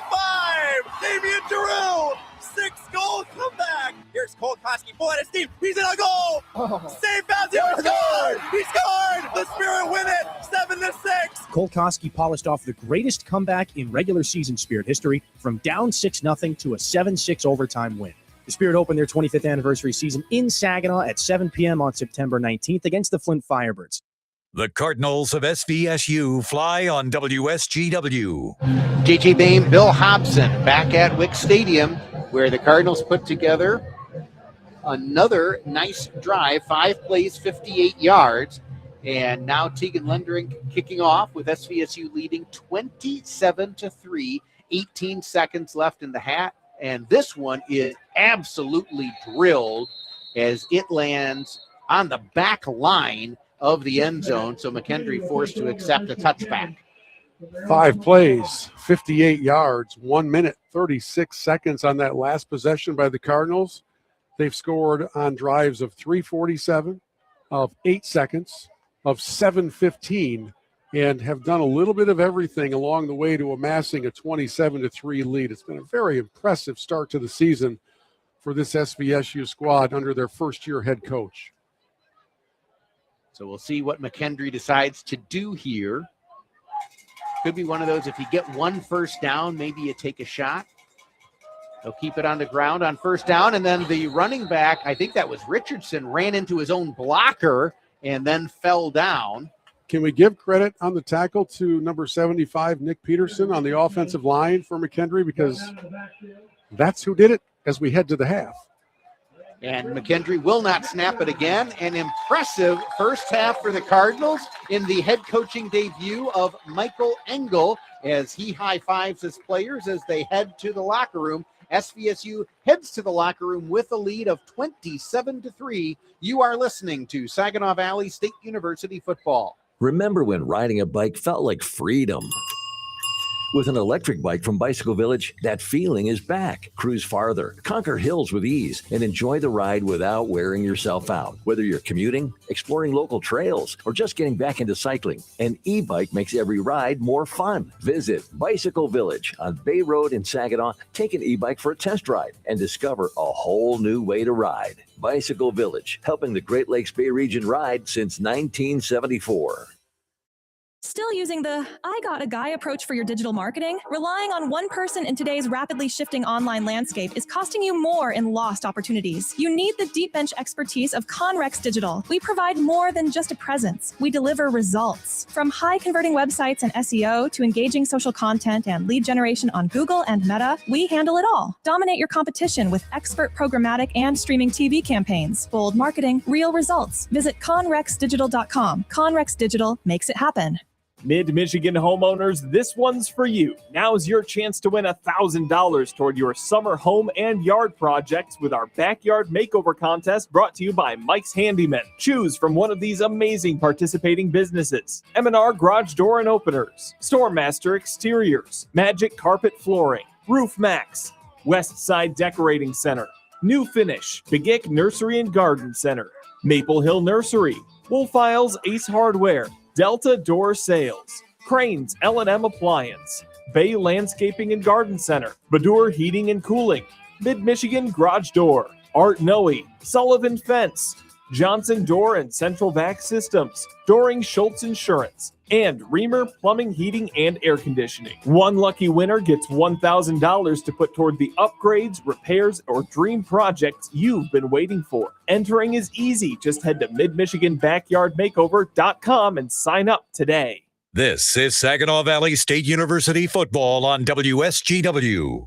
JJ Bain, Bill Hobson back at Wick Stadium. We're down on the field. A check being presented to the Special Olympics, courtesy of the Fordney Club, the partner for this annual Red Feather game that for decades, going back to, I believe, the 1940s at the old Arthur Hill Memorial Stadium, where this game has always raised funds for various youth athletic programs. This year going to the Special Olympics. So our appreciation to everyone who is a part of helping to make this a successful event and to support local youth athletic programs. Also, during that last break, you heard a spot for on the radio side for Bicycle Village. And I just got to say, as a customer who went there to buy a new bicycle for his daughter as a birthday gift, they do an outstanding job. I know you're a big fan of local businesses. Yeah, for sure. Yeah. Because that's your livelihood. Right. But, and nothing against other businesses, but when you find that local business that does a great job and really excels at customer service, I appreciate that. That was just an example I happened to have earlier this summer. Yeah, that's cool. I love to hear those stories. We love our local businesses. We also are developing quite an affinity for this Cardinal offense and defense. This first half was powerful. 27-3, powerful Cardinal lead. Let me give you some stats here from the first half rundown. First downs, 16-8 in favor of SVSU. On the ground, 21 carries for 138 yards. Through the air, and this escalated quickly. The Cardinals have 199 through the air, 9 of 14 passing for Connor Wolf, and a couple of them very long strikes. So overall, at the half, the Cardinals have 337 yards of total offense. On the McKendree side of things, they have 8 first downs. They have 116 total yards, and nobody's turned the ball over yet. There have been a couple of penalties in the game, but otherwise it's been fairly clean. But the Cardinals are just flat out dominating. Some individual stats on the running game. Obisani for the Cardinals, 9 carries, 78 yards. Devin Miles, 8 carries, 47 yards. Connor Wolf, the quarterbacks, kept it a couple times. He's picked up 21 yards on the ground. It's been very, very impressive. And through the air, he is 9 of 14 for 199. The Cardinals dominating in pretty much every way possible. For McKendree, their quarterback, Kendrick Lyons, 7 of 13 for 80 yards. He's been sacked a couple of times, and including on the final drive of McKendree before the half that helped set up the Cardinals' last touchdown. So in everything you look at, as you go into the locker room, if you're Coach Engel, I think you're going into the locker room pretty darn pleased and probably talking to your team about coming back out as if the score is 0-0 and keeping up the intensity. That's one of the things that can happen early on in the season when you develop a big lead like this. You don't want to let that go. You don't want to let up the intensity that they played with throughout that first half. It was a sight to behold, and hopefully a harbinger of good things to come. Very, very good first half for SVSU in the season opener and the head coaching debut for Michael Engel. SVSU leads at the half, 27-3. SVSU marching band coming out to perform for halftime entertainment along with the SVSU color guard as well. So enjoy that as we will send it back to the studios for halftime as well. You are listening to Saginaw Valley State University football. Football season is here. And while you're worried about your team's defense, who's protecting your home? At Great Lakes Doors and More, they're ready to tackle old, drafty doors and upgrade your home with quality doors built for looks, security, and Michigan weather. From entry doors that boost curb appeal to garage doors that make a big first impression, let the local pros get your home game day ready. Strengthen your home field advantage with Great Lakes Doors and More. Visit gldoorsinmore.com. Are you looking for a reliable place to buy and sell precious metals and coins? Euclid Avenue Coin Inc. has you covered. Are you concerned whether there is gold in Fort Knox? No worries. There's gold and silver available at Euclid Avenue Coin at competitive prices. Euclid Avenue Coin Inc. is Mid-Michigan's premier dealer for silver and gold bullion, as well as coins of all types. Euclid Avenue Coin, located at 602 North Euclid Avenue in Bay City. This is Christiana Malagata, your host of That's What She Said. This week, we're spilling the tea with a woman who works hard behind the scenes to keep things moving. Carmen Castillo talks about entrepreneurship, motherhood, and finding peace while serving others. That's What She Said with Christiana Malakata. Saturday mornings at 8 and Sunday evenings at 6 on WSGW and online at WSGW.com. Hi, this is Mike Avery, and here's what's coming up this week on Outdoor Magazine. First, Brent Rudolph from the DNR on the upcoming deer season. Then Tony Wint on crow hunting here in Michigan, plus Mike Thorman from the Michigan Hunting Dog Federation. And in hour number 3, it's Jimmy Gretzinger of Michigan Out of Doors TV. Listen Saturdays at noon and Sunday mornings at 9 on WSGW. The Cardinals of SVSU fly on WSGW. Hello, SVSU fans. My name is Jason Swackhammer, a member of SVSU's University Communications team, and it's my pleasure to host tonight's halftime feature, where weekly we highlight standout news and happenings from around campus. Today we welcome Bethany Alford, SVSU's Director of Military Student Affairs. Welcome. Hi, Jason. Thanks for having me. Before we begin, I want to first congratulate you on your recent retirement from military service. Please share with our audience a bit about your military career as well as your career here at SVSU. Sure. So I just recently retired after 24 years. I started in 2001. I started on active duty on a ship, and then transitioned to the reserve component, and then did a couple tours in Iraq and Afghanistan. Yeah, that's kind of it. So your career, so when did you start here at SVSU? So then that would be 2017 when I was in the reserve component. In a lot of ways, I didn't really stop serving, even though I retired. I've just kind of changed in the capacity in which I do serve. So helping our students here at SVSU. So for those unaware of what a military student office does and is, how would you describe your office and its duties? I think it's really looking at it like we're making sure that these students have someone in their corner. So we like to say we educate, advocate, support these students, but it's really more than that. It's more than just making sure they have their benefits, making sure they're getting their GI Bill and their monthly stipends. It's really helping them connect to campus, helping them balance their military obligations, helping them feel like they are valued because they are, and really educating the rest of the campus about what the military culture is like. Really quickly, how many military affiliated students do we have at SVSU? About 300. Wow. So that's a little bit more than I was expecting. That's fantastic. Yeah. So 2026 marks 25 years after the events of September 11th, 2001. For me, I was personally in my first year here as a graduate student at SVSU. And during that time, we had a candlelight vigil on campus around the bell tower. And it's something that I'll always remember. It's seared in my brain, how the campus came together and in general, just how everyone came together. If you don't mind sharing, how do you remember that event and what impact did it have on you? Well, first, thanks for sharing that, Jason. I bet that was very impactful. So I was actually in basic training when 9/11 happened. I was close to graduation. And so as recruits, you're not watching TV, you're not, in the news, you don't know what's going on. And so they put us at general quarters. So if you're not familiar with that, that's the highest level of combat readiness that a warship can go to. And so we knew at least as much that this is really important. Something's really changing and happening. And so they told us, and it did change the trajectory, really, of the Navy. I, joined the Navy thinking that I was going to sea for a long time, and that's not what happened. The Navy became more involved in joint operations, and so then that led to deployments, boots on ground deployments as a Navy, both in Iraq and Afghanistan. But I really think about that and how it changed not just my life, but the lives of a lot of other people, a lot of service members. And so that's why I think it's just so important that we remember this anniversary and all the lives that have been impacted. So I hear that your office is organizing a variety of commemorative events for the campus and local community to honor those that lost their lives that day. What are you able to share? So we're taking this initiative and calling it Cardinals Remember Through Service. And we have 4 main events that will be happening. So the first event on 9/11 will be the Field of Honor, where we'll have 2,977 American flags represent the lives lost on 9/11.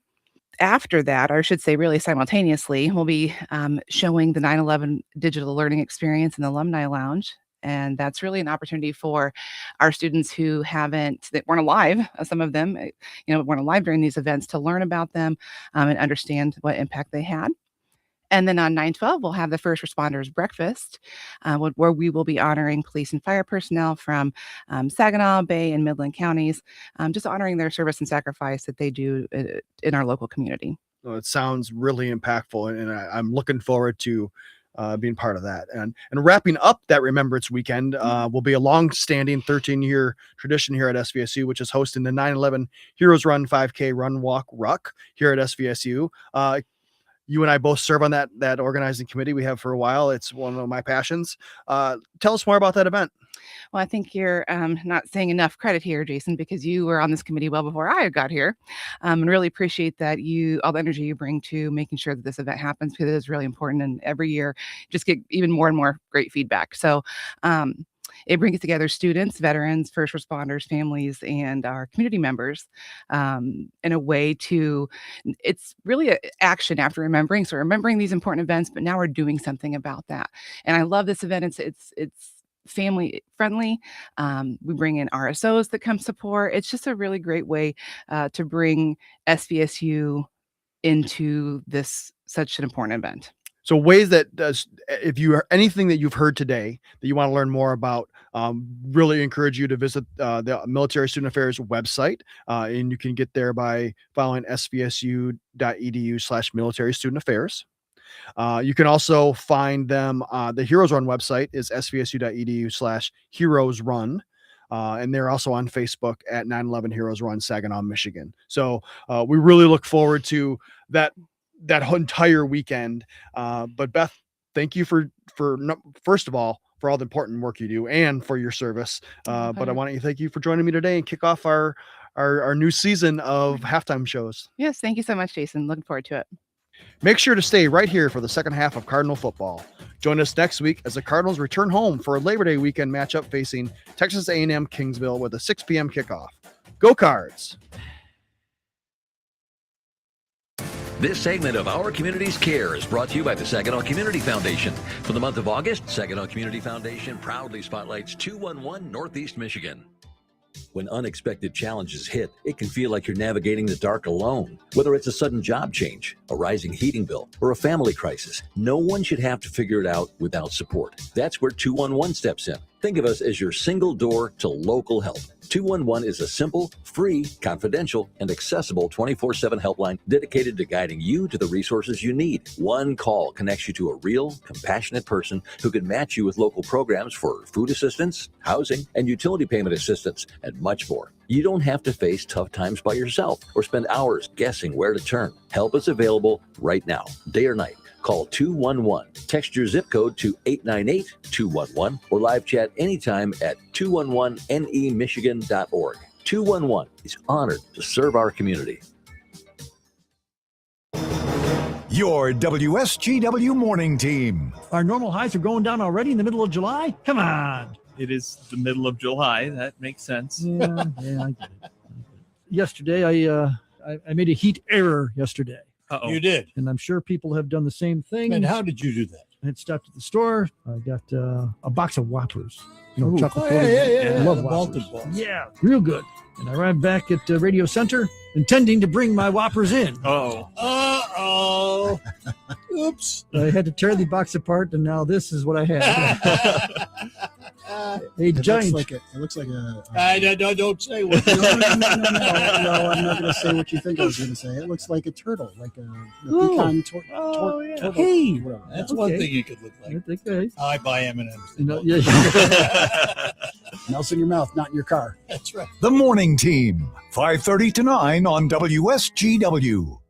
This is Saginaw Valley State University football on WSGW.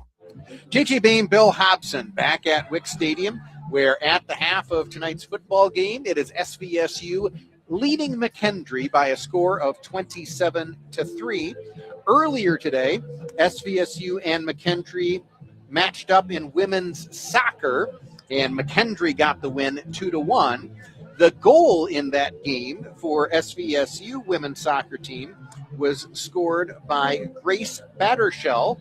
That is the daughter of former SVSU linebacker Jason Battershell, who is in attendance this evening. Got to catch up with him a little bit. So great to see that Cardinal legacy carrying forward with his daughter. And hopefully now the football team can get some revenge for the women's soccer defeat earlier today. So when you begin the fall season, it begins across the board in earnest. Life, the athletic department has sprung back to life at all colleges. And it's kind of funny because in the K through 12 world, school is just starting and those things are a little slower to develop. But these young people have been here working in football and in soccer and in track. They've been working for weeks, right? They've been here for a while, sometimes as the only people on campus. So as the other parts of the student body start to come in and fill in around the edges, it probably feels a little bit more like, oh yeah, I go to school, I go to college. It feels a little bit different than I'm at football training camp all day, every day. Yeah, as you said, it backs up from there's a certain date prior to which you can't start practices. And then also it depends on when your first game is and those kinds of things. But yes, if in the case of football and men's and women's soccer, they've been back and practicing for about 3 weeks to get ready for their seasons that have now begun. Other GLIAC games in progress. On the football side of things, Grand Valley on the road in West Virginia, leading at Charleston 21-10, that game in the third quarter. At the half, it is Michigan Tech leading Bemidji State 23-14. Northern Michigan on the road trailing at Minnesota State Moorhead 21-3, that game also at the half. And no score yet in the game between Ferris State and Pittsburgh State out in Kansas. That was an 8 p.m. kick Central Time. Do you remember back, JJ, this is a non-football thought, but it's halftime, so I can do that. Do you remember back, it seems like just a few weeks ago when the Tigers were a contending team? What they have gone in and out of contention Yes. as much as any team in a single season that I can recall. Well, they used to have, in the days of yesteryear, a pitcher by the name of Tarek Skubal. I do remember that. Fairly talented. Yeah, I mean, that was like, months ago. And tomorrow night he's back at Comerica Park. He's pitching against his former team. And I've been asking some sports fans in my world which way they think this goes. Either he comes in, he will certainly get a rousing ovation, and he pitches a gem because our Tigers haven't hit a ball in a while, or somehow they get to him and run him out early. It's one of those two extremes. Does he pitch a 7-inning, 4-hit beauty, or do they get to him? You're a baseball coach. I am. Where do you see this going? Well, my head tells me it's much more likely to be the former scenario where Skubal is able to pitch well because, as you said, how many hits did the Tigers have yesterday? 2? I don't even know. I think it was 2 for the game. Yeah. So that's where the smart money is. But I'm just going to go the opposite direction and say his former teammates know him, they know his tendencies, and they're going to be able to take advantage of that. He hasn't been Cy Young version of Skubal this season, even for the Dodgers, but what a scene it will be roughly 23 hours from now at Comerica to welcome him back. And who knows, since he's being rented by the Dodgers, maybe he comes back next year. All of sports is in such an upside-down spin cycle these days. I don't know how to predict who's going to be where, who's going to play well. If you ask me to handicap the Lions season, I have as much chance of accurately doing that as I do of handicapping what SVSU is going to do all season, because you take all of these players and you put them into that Yahtzee tumbler and shake it up, and then you just see who comes out on your team. And that's kind of what all of sports has become these days. The one thing is I would have relative confidence in the Lions. That being said, I think the NFC Central is going to be a very tough division this year. Yep. And it's one of those where, well, you might do good against all the other teams, but if you can't hold your own in your division, that could wind up keeping you out of the playoffs. Yes, yeah. If you don't win it because of the wild card seeding and all those things, it's going to be a very interesting football season. Back at the Division II football level, I'm also reminded that the dominant Ferris State Bulldogs, each of the last 2 seasons, were essentially one play away from losing to these Saginaw Valley Cardinals, and then went on a run to dominate everything in the playoffs. And as you start to build here on night 1 and you start looking through the schedule and looking through the season, you just hope that maybe this is the year and this is the team that can knock off Goliath and do something extra special.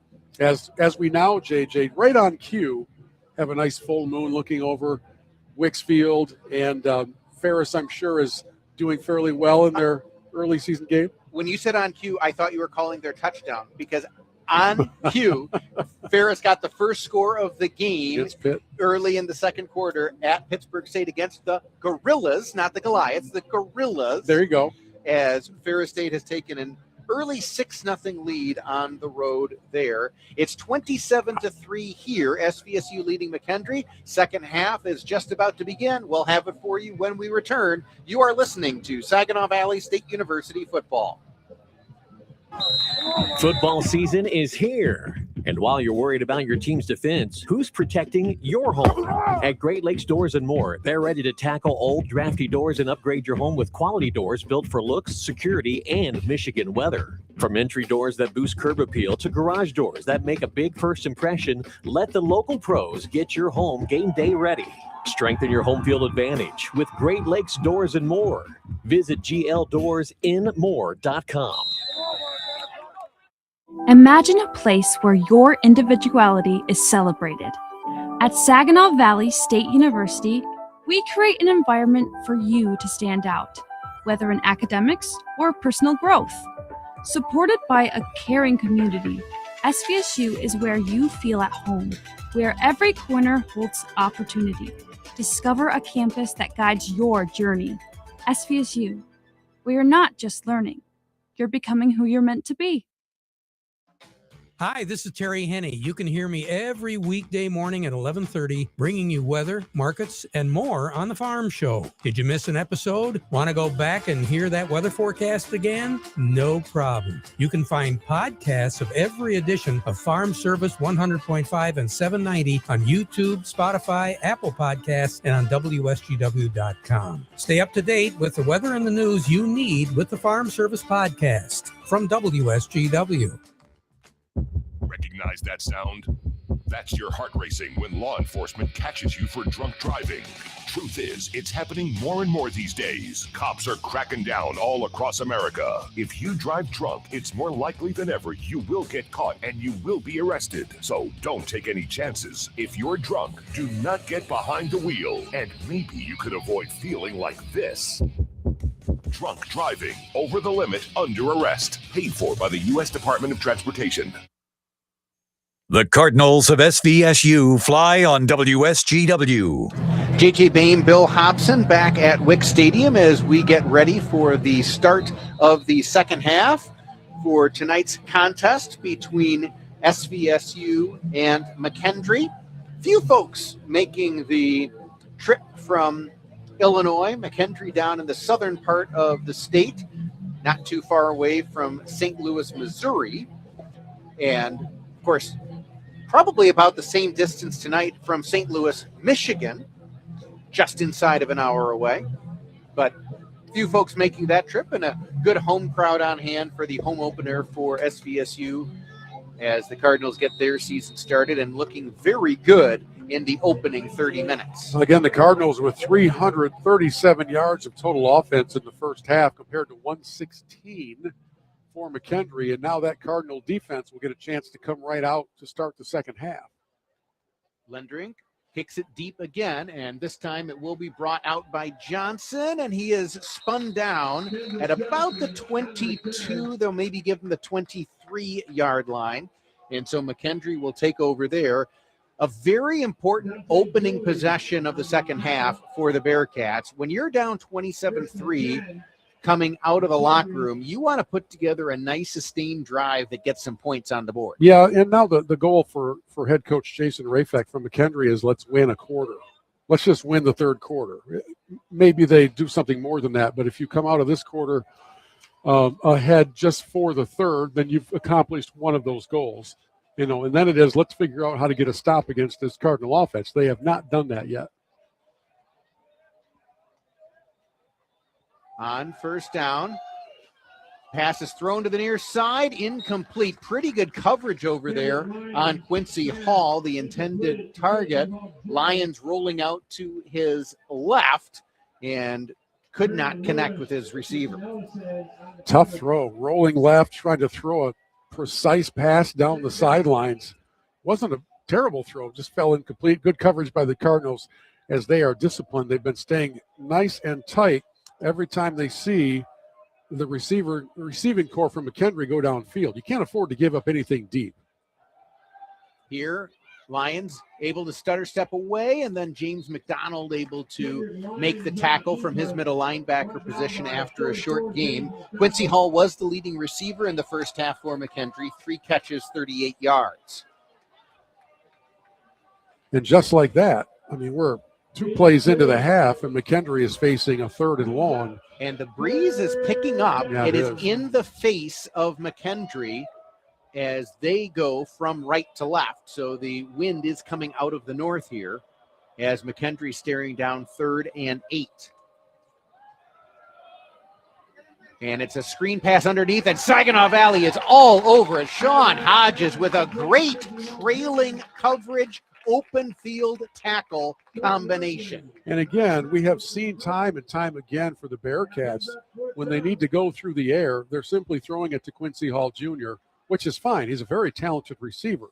But when everybody in a red jersey knows that 9 is the target, it's not all that hard to put 3 guys into a spying position on 9, and that's what happened. That time a little crossing pattern, but it went nowhere. In fact, it might have gone backwards for a yard. So now 4th and 11 for McKendree. They bring out the punt unit. Good snap, and the punt just does get away. Braden Hill will have to let this one bounce. Now he fields it on a hop, makes a man miss, stutter steps his way all the way out to midfield. I'll tell you what, the gutsiness of a punt returner, he actually allowed the first defender to run past him before he fielded that ball on the bounce. You got to have some ice in your veins as a punt returner for a number of reasons, but one of them is the judgment call of when to pick up a bouncing ball. He's done it well a couple of times tonight, but every time it kind of makes you hold your breath. Braden Hill, a 5'10", 185-pound junior out of Charlotte, Michigan, in suburban Lansing, really came onto the scene last year as a sophomore and made a number of big plays as a slot receiver. He had a 52-yard touchdown reception in the first half. He has a couple of returns tonight that don't look that spectacular on the stat sheet. It's just a couple of returns for like 3 or 4 yards. But in reality, he's helped control field position for this Cardinal offense. So when they come back out here in just a moment, they will be exactly at the 50-yard line. Mentioned the result for the women's soccer team earlier. The SVSU men's soccer team was in action today also, and they battled the number 16 team in the country for men's soccer in Division II, Lincoln of Missouri, to a 2-2 draw. So a solid opening start for Louis Barrow, the head coach, and the SVSU men's soccer program. And again, if you're joining us partway through the broadcast, for SVSU, this is a new program. This is a new coaching staff. Head coach Michael Engel comes up from the University of Indy. Defensive coordinator Jacob Pardonnet, new. Cole Hoover, the offensive coordinator, new. And all the way down through the list, we have a new staff here, and they have done a wonderful job preparing this team for the opener. They've played to this point a very clean game, a very dominant offensive game, and frankly, having given up 3 points, a very dominant defensive game as well. You really couldn't have written a much nicer script for the season opener to this point. On first down, blitz coming. They give the handoff to Miles. He runs to the side where the blitzer vacated, and he picks up about 8 yards. So a good job by the Cardinal offensive line picking up the blitz. And then I've seen very good field vision, both by Miles and by Sani, the 2 graduate transfers at running back for the Cardinals. Yeah, for Miles to run to where the blitzer vacated is such a heads-up play. There was all kinds of real estate there. Here, Wolf under pressure, rolling to his right. He's got a receiver if he wants it. Now he finds him. It's Weber, makes the catch, gets a block, still on his feet, down to the 15-yard line. Very, very close to being past the line of scrimmage by Wolf, but no flags came out. The defense had drawn up to him, and he threw it right over the top. Really heads-up play and another on-target pass. Really the first time on the run we've seen Wolf be on target. First down from the 15-yard line. Handoff up the middle for Miles. Big hole, jumps his way down to the 10 before he's finally driven back. Well, you might, if you listen closely, like if we turned our crowd mic up, you might hear the McKendree buses starting. They may be cranking up the diesel now, especially if SVSU could punch in another one here. This is, it's just a dominating performance, and I think at this point, McKendree needs to come up with some sort of a stop or a turnover because the Cardinals are having their way with the Bearcats. 2nd and 6. Wolf, play action this time, has all kinds of time. Now rolling to his right, has a lane to run if he wants it, gets inside the 10 before he is finally shoved out of bounds by Cyrus Davis. Really good job by the Bearcat secondary to stick with their receivers. There truly didn't appear to be anywhere for Wolf to throw that ball, and credit to him for not forcing it in to a heavy traffic situation. You've got another down to live with. You don't have to force any action. And so far tonight, Wolf has made a lot of really good decisions with the ball. So Cardinals have it 3rd and 3 from about the 9-yard line, we'll call it.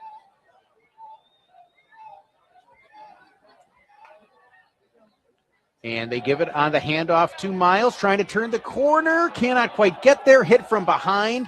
Good job of gang tackling by McKendree. One of the first times tonight that we have seen that McKendree defense take care of the perimeter.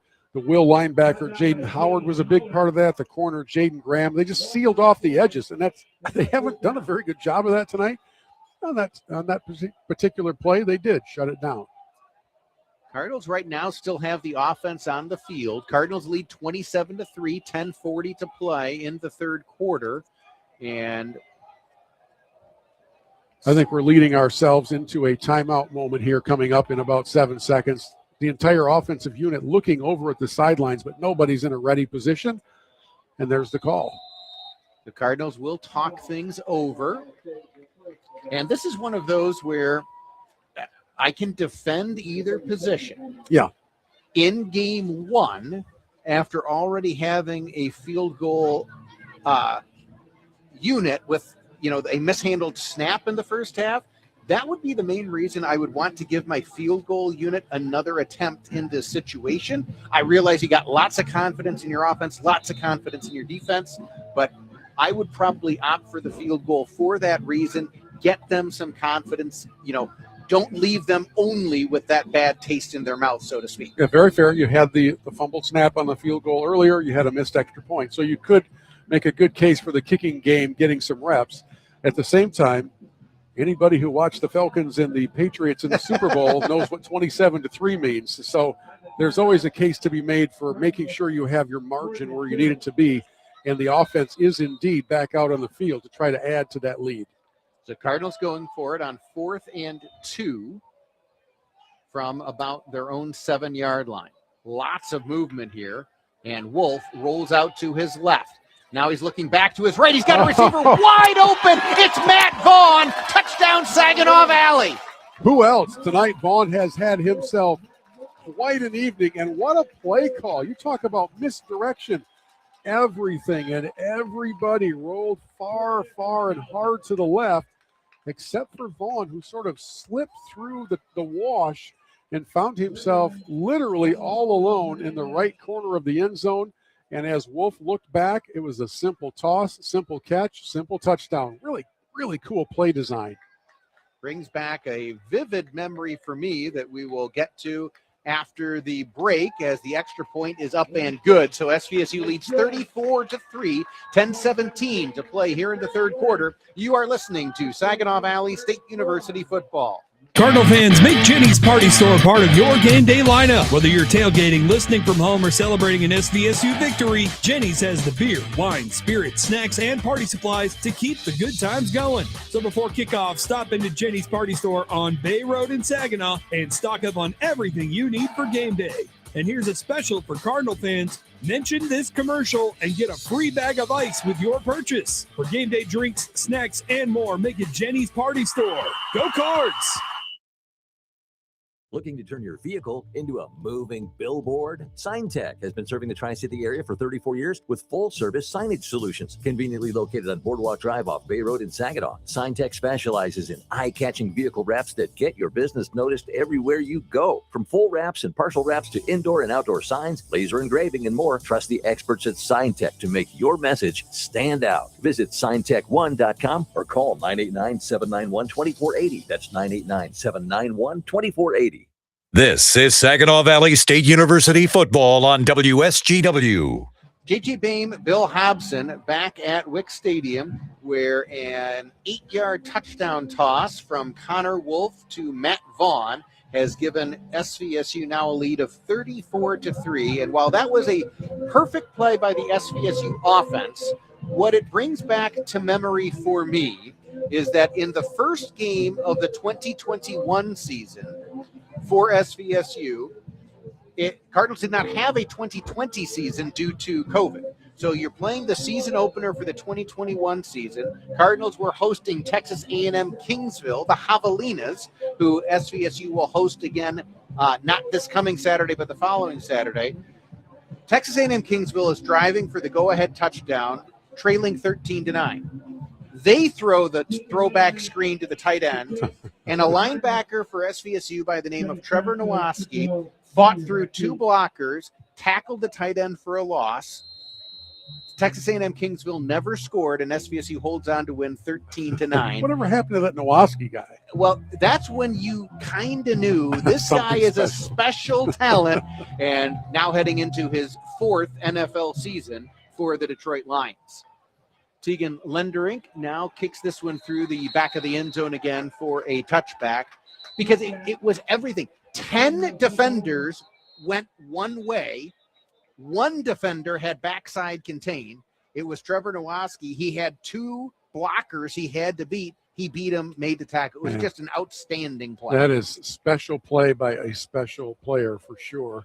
Been a special performance tonight for Connor Wolf, the Cardinal quarterback. 11 of 16 for 234, 3 TDs, including a 58-yarder for his long. Now, there was a flag on this kickoff. So it's illegal hands to the face against SVSU. On a kick that went through the end zone. Yep. And so now McKendree, it looks like, is electing to add it to the touchback, which makes sense to me. You get to start at the 40-yard line. Yeah, that flag came out a little bit late. It's kind of unusual to have a flag on a non-contact, non-return play, but here we are. It's, largely from a penalty standpoint. Perhaps they've chosen not to call it, but neither team has been called for a holding penalty on the evening. We've had an important offsides moment where the Cardinals drew McKendree offsides, but otherwise it's been a pretty clean game. Handoff on first down for McKendree here.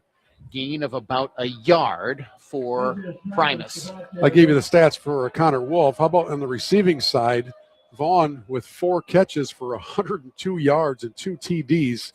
He's averaging 25 and a half yards a catch. Weber with 2 for 52. I mean, the Cardinals have been moving the ball around on the ground and in the air. And a reminder, Matt Vaughn played quarterback for SVSU last season. Here, quarterback draw for Lions, well blocked up front, and he's got the first down. First time they have run the quarterback draw tonight, and that was executed very well by McKendree. All told, the Cardinals with 387 in the total yards category, 115 for McKendree. You're holding your opponent to under 200 yards in total offense. You're doing a pretty good job on opening night. So with the penalty and the first down, McKendree has the ball now in SVSU territory at the Cardinals' 48-yard line. Blitz coming. Lion sees it, fires deep down the far side, and just overthrows Hall, his intended target.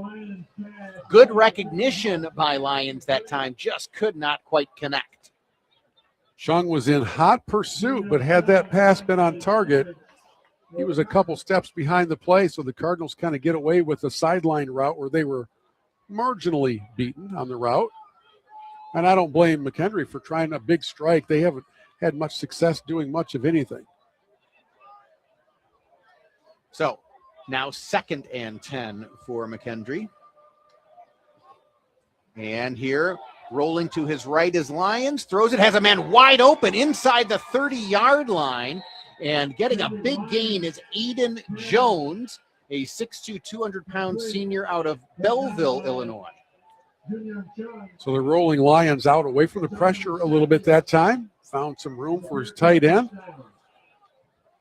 Seeing a lot more movement from Lions here on this possession than we had previously with the rollouts and the quarterback draw. They've got to get him out of the pocket. If they're going to try to throw the ball, he cannot stay back between the tackles because the Cardinals have been collapsing that pocket. 1st and 10 from the 18. Blitz coming, pass thrown to the far side, incomplete, and Junyoung Chung with a huge hit on the tight end, Leichenberger. Both players, though, just head back to their respective huddles. Clean hit, hard hit. And it was intended to break up a pass that was not completed. Actually, Lichtenberger didn't really even, I don't think, saw the ball coming. It was past him before he turned his head around, and he paid the price for not knowing the play. Right. Not knowing that he was the, at least maybe the check down, but he was definitely one of the intended receivers on that route. And again, no flag for defenseless receiver because Chung has to go and play that as though the receiver is going to make a play on the ball. Handoff here off left guard, and Primus gets down to near the 15-yard line, so picks up 2, maybe 3. You know, it's funny, Primus has been their primary ball carrier, and yet he's not listed on their 2-deep chart. So perhaps a late change in their lineup, but Isaiah Primus, freshman out of Rockford, Illinois, has been the go-to guy for McKendree, at least on the ground tonight. So now 3rd and 8 coming up for the Bearcats as we approach 7:40 to play here in the third quarter. Lions drops back to pass, throws over the middle, has a receiver, and it is caught. Touchdown McKendree. That was Kendrick Johnson on the reception. Yeah, they ended up getting the receiver in a one-on-one battle with linebacker James McDonald. It was a really well-thrown ball. I didn't think the coverage was bad. It was just a post pattern. Linebacker about a step behind the play, and McKendree converts. As you said, that skinny post. That's it. And that's a tough play for the linebacker, as you said, and well executed by McKendree. Extra point is on the way, and it is good. So our score now 34-10, SVSU in the lead. 7:36 to play third quarter. You are listening to Saginaw Valley State University football. Football season is back, and you've got enough to worry about on game day, like whether they're really going for it on 4th down. Your prescriptions shouldn't add to the stress. At Saginaw Valley Pharmacy, you'll find friendly, personal service from a local team that's ready to take care of you. Less waiting, less hassle, and people who know their community. This season, put your health in the hands of the home team. Saginaw Valley Pharmacy. Local care you can count on. Stormmaster Exteriors wants to take you out to the ball game. On sale now at RocketGrabPlus.com for just $89. You can ride in comfort on a charter bus to Comerica Park to watch your Detroit Tigers take on the Colorado Rockies September 12th. You won't have to worry about parking, gas, or traffic. Just sit back, relax, and enjoy the game day fun. Spots are limited, so head on over to RocketGrabPlus.com to get trip details and to snag your seat today. Broadcasting from the Stormmaster Exterior Studios, WSGW, Saginaw, Bay City, Midland, WSGW-FM, Carlton. J.J. Bain, Bill Hobson back at Wick Stadium, where the national champion SVSU dance team performing down on the field. Good for them to have an opportunity to participate as well. You know, so much attention is paid to the football game, and rightfully so, but the college scene so much revolves around the football game, where you have the dance team and the pom team and the marching band and all of those kinds of things. And it's a good way to get the semester, which has not yet officially begun, off to a good start. It's a fun tailgating scene game out there where I parked in that lot, and there was activity going everywhere. Nobody, by the way, offered me a burger. I'm only slightly offended. I was kind of looking around. I was walking extra slow, thinking as I walked past, I'm going to go, hey, how about, hasn't happened yet, but I'm holding out hope maybe later in the season. But I'm still waiting for your birthday baked goods to arrive in the press box too. And on that regard, like on the non-scoreboard regard, total disappointing night. Well, we still got 7:36 in the third quarter plus the fourth quarter to see if we can find redemption. I've stopped holding my breath. McKendree kicking off again into the wind, so the Cardinals playing for it this time. Howard fielded about his own 12-yard line, looking for a seam, and he tries to duck down, and he is swallowed up as he gets across the 25 to about the 26, maybe the 27-yard line. And Connor Wolf will head back out for the Cardinals here. At some point, you may also see Jaden Whitaker get some snaps at the quarterback position for SVSU. So Connor Wolf, he is a Michigan native. Played his high school ball at Grand Rapids Catholic Central. then went out to Eastern Illinois collegiately before transferring to SVSU. Jaden Whitaker, a Brownsburg, Indiana native, played his freshman year at Gannon, a Division II school in Pennsylvania, then went to Wofford, a 1AA school in South Carolina, before coming here to the Cardinals. On first down, handoff to Miles, waits for his blockers. He's got a huge hole. Here goes Miles across the 40, spins his way out to the 45-yard line.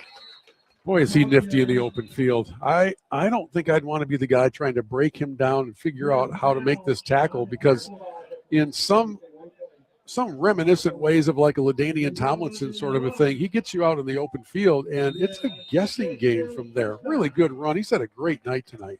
So he and Sonny, both of whom are graduate transfers, have really looked impressive here in their SVSU debuts. Sonny coming up from Tennessee Tech.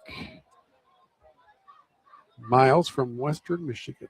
I'm sorry, from Western Michigan. Wolf, play action on first down, has time. JT Again. Weber wide open, stutter step move, and he's going to be dropped at about the 30-yard line. But another wide open receiver and a pass thrown on time by Connor Wolf. Thrown on time and right in the chest. I'm very impressed with the accuracy we've seen from Connor Wolf tonight, and I'm very impressed with the O-line being able to give him the time to get his feet set, shoulders squared up, and really deliver that strike.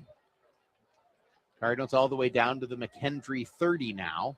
Wolf back to pass again. Has a good pocket again. Rolls to his right. Looking. Now he's going to take off and run, and I think he picked up a couple of yards before he was forced out of bounds. I was just going to give him permission to go ahead and throw that ball away, and he thought, well, I still have some room here. He got around the right end and actually made it 3 or 4 yards upfield. Still no sacks against the Cardinals tonight. That probably would have been considered a sack after he got outside the pocket. He was still in a passing position, so kept the forward momentum going and moved the chains forward. Cardinals looking at second, and we'll call it 7 from the McKendree 27. And Connor Wolf getting his SVSU debut. Mason McKenzie, the Cardinals quarterback the prior 2 seasons, now in Chestnut Hill, and will be the starting quarterback for Boston College in the upcoming season. And if I've been seeing the publicity materials like I think I have, he's kind of been their featured face of that program. In the, all these teams do the hype videos and the preseason stuff on their websites. I keep seeing him everywhere, and I'm glad. I mean, I'm happy for him, and he's getting that opportunity. That's a big-time step up. I mean, I know Boston College isn't exactly a national championship contender, but it's a really solid program. Well, and you're going to have to compete in the ACC once you get into conference play. And again, it is just college football is a different game than it has been up until what seems like the past split second. Yes. In 10 minutes ago. The history and tradition of college football. What used to result in the death penalty of a program is now the key to making a program dominant. Go figure, right? So after the timeout, Cardinals have it 2nd and 7. Or as I like to say, what the SEC used to do forever, now everybody's doing. And Connor Wolf is going to be sacked. That was a low snap, and then Wolf wasn't able to field it cleanly, and coming up the middle then was Nick Bova, and he was able to record the sack. And so this is one of the few times, and the first time in quite a while, that Saginaw Valley looking at 3rd and long. Yep, snap just got away from Connor, and after that, the play was pretty much dead. I hate to put that in the sack category, but technically it is. So now 3rd and 15. Good snap here. Wolf has a good pocket, throws over the middle, finds a receiver, and this is going to be down close to first down yardage. This may be first down yardage as Braden Hill did a good job making the catch and holding on in traffic, and that's a passing conversion on 3rd and 15. And that was a frozen rope between 2 defenders who had good coverage on Hill, but the ball got there first. Really impressive recovery after the prior play went backwards, And Connor steps in and says, that's not a problem. We'll just pick it up with a 17-yard pass. So Cardinals now have it in the red zone again. 1st and 10 from the McKendree 16-yard line. Hand off to Miles, trying to turn the corner. He does. Turns on the Jets as well. Lowers his shoulder, and he's out of bounds at the 1. Oh, he hit the pylon, so I thought he was in. Super close. I think the official's right foot might be scraping the chalk on the goal line. Really close. Foot race there around the side, and Miles just got knocked out. So now SVSU has it 1st and goal from the 1. They'll give it to Miles again. He's easily into the end zone. Touchdown, Saginaw Valley. Wow, this offense is unstoppable tonight. I mean, they had a 3rd and 15, and 2 plays later, you're in the end zone. Talk about deflating for McKendree. They finally came down and got a touchdown on the board. And I'm not saying that they were rallying and thinking they were going to come back and win the game, but they were probably feeling good, and they just got punched in the gut again by the Cardinal offense. Well, then you get the sack, and maybe you are starting to feel yes. good. But then the conversion on 3rd and 15, and then back-to-back runs by Miles puts it in the end zone. The extra point is tacked on. SVSU now in front, 41-10, 3:58 to play first quarter. You are listening to Saginaw Valley State University football. Football season is back in the Great Lakes Bay region, and just like the Cardinals, a winning game plan starts with preparation. Hi, I'm Ken Volker with Wilson Realty. I advise Great Lakes Bay residents on achieving stronger results with experience, attention to detail, and a proven process that delivers. From kickoff to closing, the right game plan makes all the difference. Thinking about selling? Call me, Ken Volker, at 989-751-3225 or visit kenvolker.com. Enjoy the game and go Cardinals! Still using the I got a guy thing? Relying on one person in today's rapidly shifting online landscape is costing you more in lost opportunities. You need the deep bench expertise of Conrex Digital. We provide more than just a presence. We deliver results. From high converting websites and SEO to engaging social content and lead generation on Google and Meta, we handle it all. Dominate your competition with expert programmatic and streaming TV campaigns. Bold marketing, real results. Visit conrexdigital.com. Conrex Digital makes it happen. The Cardinals of SVSU fly on WSGW. JJ Boehm, Bill Hobson back at Wick Stadium, where SVSU leads McKendree 41-10. Tegan Lindrick with another kickoff through the back of the end zone. And the SVSU starters still coming out there on defense. There is a penalty flag on the far side near where the ball was kicked. Not sure if we have an offside situation, but that is normally where that flag would be. Yep, that is an offsides penalty, and they're going to add that to the touchback. So McKendree will take over at the 30-yard line. About 460 yards of offense right now for the Cardinals, and there are still 4 minutes to go in the third quarter. I think you would call that a prolific offensive evening.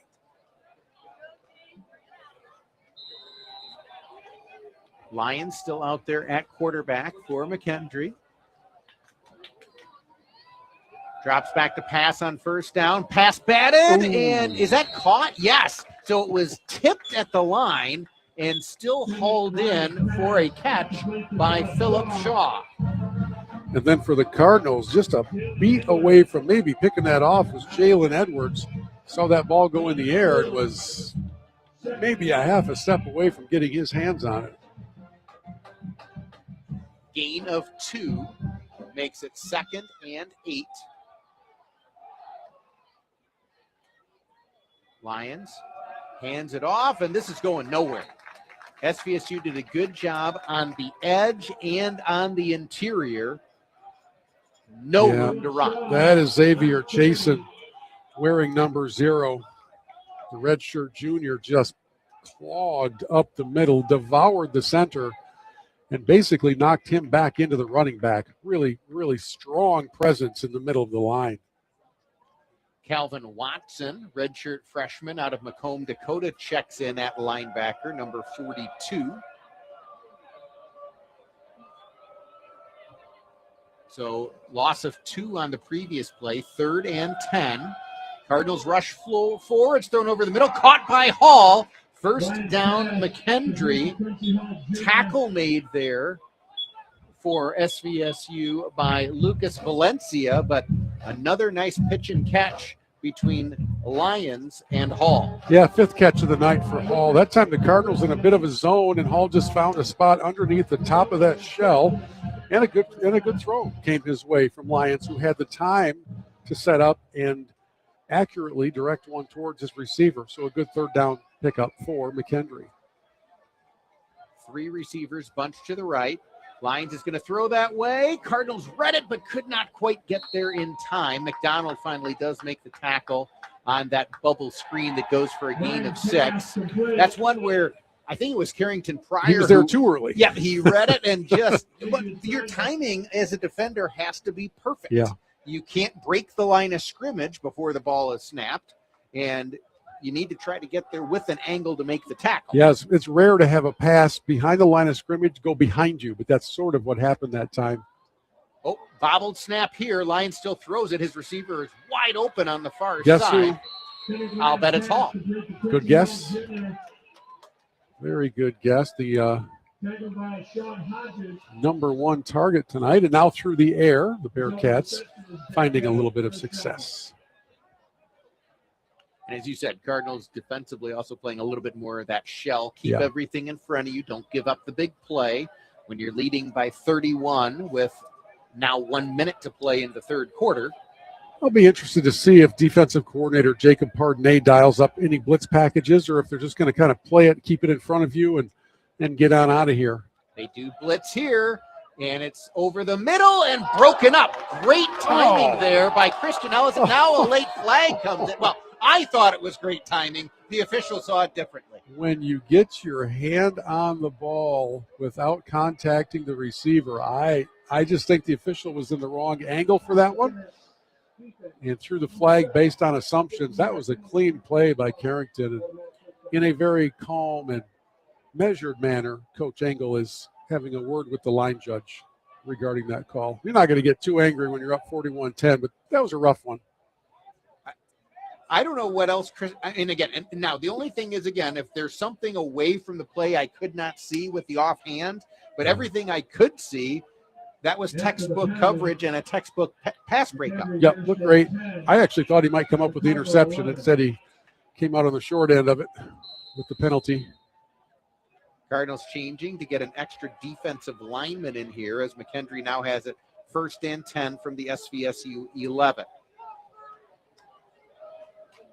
Lyons throwing to the far side, single coverage over there and incomplete. A lot of hand play on that one. I thought maybe you might see something happen in the area of yellow laundry, but it did not. Hand play was going both ways. Again, Christian Ellison over on that side in coverage. And credit to him to make sure you don't overreact on the next play. Yeah, it's interesting, the patterns of choice for this Bearcat offense. That's a really tough pass to complete to the front pylon back shoulder throw from the far hash mark. I mean, that's asking an awful lot of Kendrick Lyons, your quarterback. 2nd down, handoff, and a great job by SVSU defensively as that was Jalen Edwards who got the initial hit right at the line of scrimmage on Phillip Shaw. Phillip's going to check out of the game and make sure that all of his faculties are in order, because there was a pretty good pop at the line of scrimmage, and that run went nowhere. Now setting up 3rd and 10, and most likely we won't take this snap before the end of this 3rd quarter. We'll see. There's 8 seconds to go. 3rd and 11. Lyons does snap it. A little bit low. Now fires it for the far side. His receiver's open, and he does get underneath it to make the catch for the touchdown. Kendrick Johnson again. Touchdown, McKendree. Got a couple steps ahead of Brandon Lewis, the safety, and the ball was just hanging up there forever. Brandon was chugging for all he was worth, but could not catch up to it. And another Bearcat touchdown to make it 41-16. They will kick the extra point before changing ends to start the 4th quarter. Credit to Lyons there under some pressure. He threw it to where he knew his receiver could go get it. And when a bobble snap, when it hits the ground and your timing is all thrown off, he still held his composure in there and made a pretty good throw.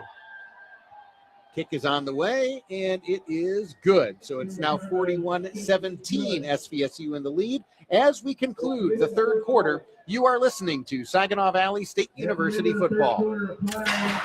Car trouble? Don't sweat it. At Morgan's Auto Repair in Bay City, we get you back on the road fast. From oil changes to engine overhauls, our expert mechanics do it all with honest pricing and top-notch service. Locally owned and trusted for over 60 years, we treat your car like it's our own.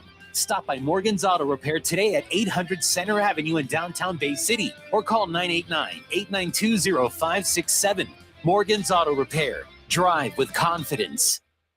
Mid-Michigan homeowners, this one's for you. Now's your chance to win $1,000 toward your summer home and yard projects with our Backyard Makeover Contest brought to you by Mike's Handyman. Choose from one of these amazing participating businesses: M&R Garage Door and Openers, Stormmaster Exteriors, Magic Carpet Flooring, Roof Max, West Side Decorating Center, New Finish, Begic Nursery and Garden Center, Maple Hill Nursery, Wolf Isles Ace Hardware, Delta Door Sales, Cranes L&M Appliance, Bay Landscaping and Garden Center, Badur Heating and Cooling, Mid-Michigan Garage Door, Art Noe, Sullivan Fence, Johnson Door and Central Vac Systems, Doring Schultz Insurance, and Reamer Plumbing, Heating, and Air Conditioning. One lucky winner gets $1,000 to put toward the upgrades, repairs, or dream projects you've been waiting for. Entering is easy. Just head to midmichiganbackyardmakeover.com and sign up today. Hi, this is Art Lewis. You've been able to hear me weekday mornings from 9 to 11:30 on WSGW for years. But did you know you can also listen online anytime?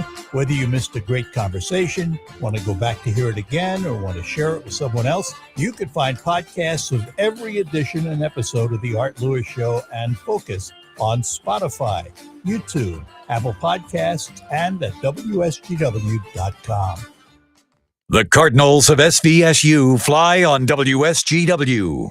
JJ Bain, Bill Hobson back at Wick Stadium as the kickoff will be recorded as a touchback, and SVSU will now take over at their own 25-yard line. Cardinals will fly from right to left here in the fourth quarter into a decent breeze that we have had for most of the football game. Cardinals leading 41-17 as we begin the fourth quarter, and Connor Wolf does remain at the controls for the Cardinal offense.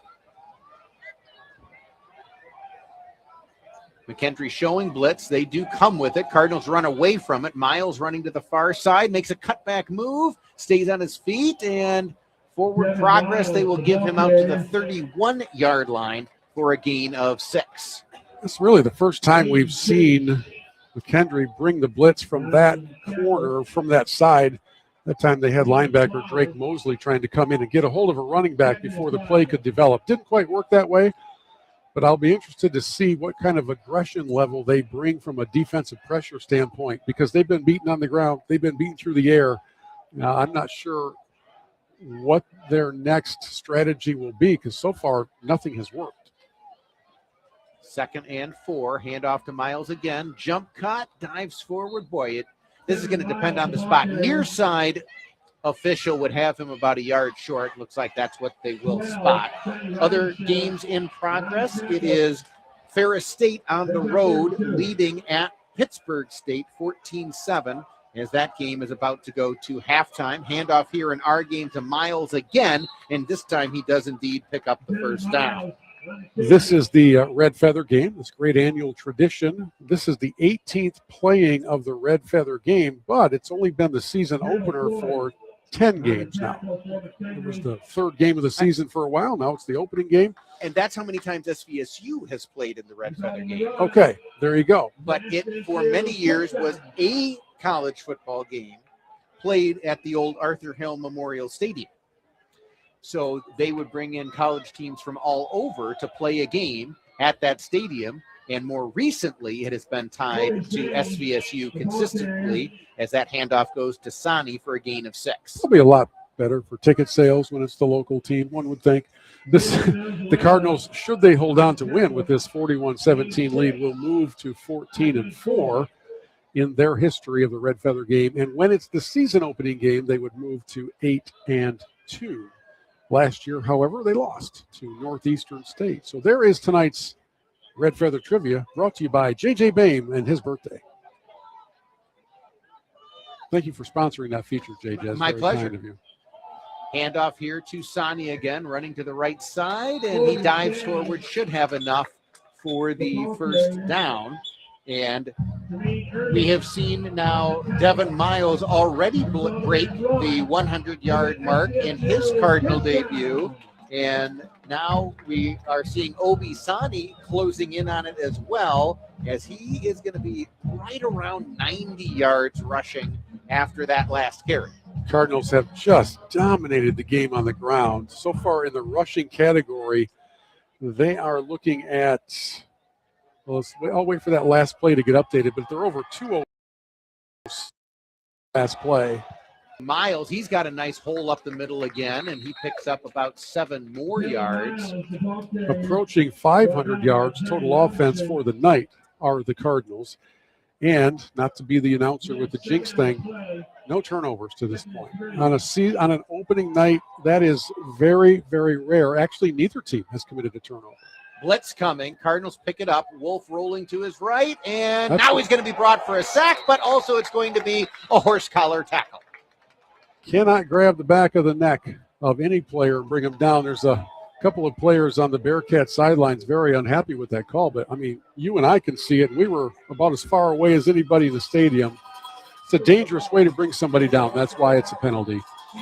It is one of those that once upon a time, that was just considered part of the game. I think the Oakland Raiders trademarked that tackle back in the Al Davis and Howie Long days, but yes, not anymore. I was going to say, and not for some time. Yeah. So I'm with you. When you get, it doesn't have to go technically inside the shoulder pads. If you get that back of the jersey in that area, they're going to call that pretty much every time in the interests of player safety. And I wouldn't be surprised if this was the final series of the evening for Connor Wolf. I'm not trying to tell Coach Engel what to do, but at some point, you want to make sure that your starters get some rest, that everybody else gets a chance to play, and you keep everybody kind of safe and healthy moving forward. Things like a horse collar tackle could creep up and change the trajectory of a team in an instant. Handoff there went to Sani, and he ran right into a run blitz called by McKendree, loses a yard or two on the play. We haven't seen many of those moments tonight where the run blitz hit the right gap and stopped the Cardinals cold. That time they guessed properly, and it ran to the B gap, and that's where all the action was taking place. The Cardinals will lose 2 there. 10.5 minutes to play, fourth quarter. SVSU leading 41-17 in this Red Feather game. Second and 12. Play action, Wolf, lots of time, throws over the middle. Weber is wide open, makes a man miss, stays on his feet, still on his feet, down near the goal line. Oh, they're going to mark him at the 1. So close. What a fight after the catch. Weber did not want to go down, and he didn't. And then some of his teammates came along and decided to help shove the pile, almost getting him to the blue painted end zone. We have a stoppage out there for a timeout called by McKendree. Oh, I think McKendree believes that they stripped the ball out in that pile. They're challenging, and this is going to take me back to my frequent tirade from last season, JJ. Here we go again, my friends. This is Division II football. It's really fun. There are not 16 cameras here. There's one camera up here in the press box at the 50-yard line. Theoretically, there's one down on the field somewhere. The chances that it had the angle to look inside of a scrum and determine if a knee was down or forward progress was stopped or whatever are 0.000. So we watched all season long numerous challenges last year. None of them were none of the calls were overturned because there's not the compelling, clear visual evidence for it. If I'm wrong, to start the season, JJ, again, steak dinner on me. I'll take it if it happens, but I know the odds are indeed long because, as you said, I appreciate and there may be some time where there is a play that it is so glaring that you will be thankful that replay exists to get the call right. But a play like that where, again, if the ball did come out, it was after there were 5 or 6 players involved in the play because Weber made the catch. His teammates are trying to push him into the end zone. The McKendree players are trying to stop him and strip the ball. So there's a lot of bodies all there. And as you said, was the knee down? Was forward progress stopped? How are you going to notice that? You're not. And by the way, Jason Rafek, head coach of McKendree, more power to you, man. You got to fight for your team. You got to fight for everything. The ball's on the 1-inch line. So do it every time. Just know what you're getting into here. All we're doing basically is wasting a couple minutes of your birthday celebration here, JJ, because there's not going to be anything overturned. And I think the replay tent is literally 105 yards away from where the ball is. So one of the officials gets a little bit more cardio work in to go down and look at the iPad that's down there. So, yes, the ball is, as you said, I mean, the nose of the ball is almost touching the goal line at the north end zone, and the replay tent is down at the south end zone.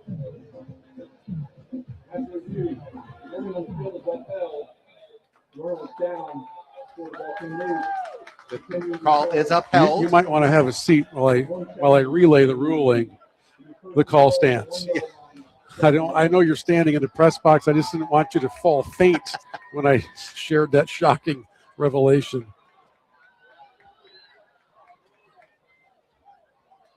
But again, I don't blame them for trying. Nope. You do everything you can. At least you send a signal to your team as the coach that every inch counts, that every possession counts, and we're not giving up on anything, even though the game's pretty much decided. So, but listen, coaches everywhere in the GLIAC, save your timeouts, save your challenges. They're not going to work. 1st and goal. Hand off to Sani. He walks into the end zone. Touchdown, Saginaw Valley. I don't think a whole lot of contact. It's possible. Now, I'm not saying likely, but it's possible I might have scored on that handoff. Again, not likely, but possible that I could have fallen forward. No contact made whatsoever. Obisani walks it in, and the Cardinals put up another touchdown. So Obisani, we'll have to see if he gets any more carries. He may not crack the century mark, but he is able to punch it in for the touchdown. Extra point from Lenderink is on the way. It is good. SVSU now on top, 48-17, 9:48 to play, 4th quarter. You are listening to Saginaw Valley State University football. Now, a WSGW morning team memorable moment. There will be a new Lego Death Star set. Go on, tell me more. 9,023 pieces. They just keep getting bigger the more they release Death Stars. Asking price of about $1,000. We're going to get to actual size soon. Don't mind my ignorance. What's a Death Star? Well, there it's it is. No moon. It's a giant space station capable of destroying a planet.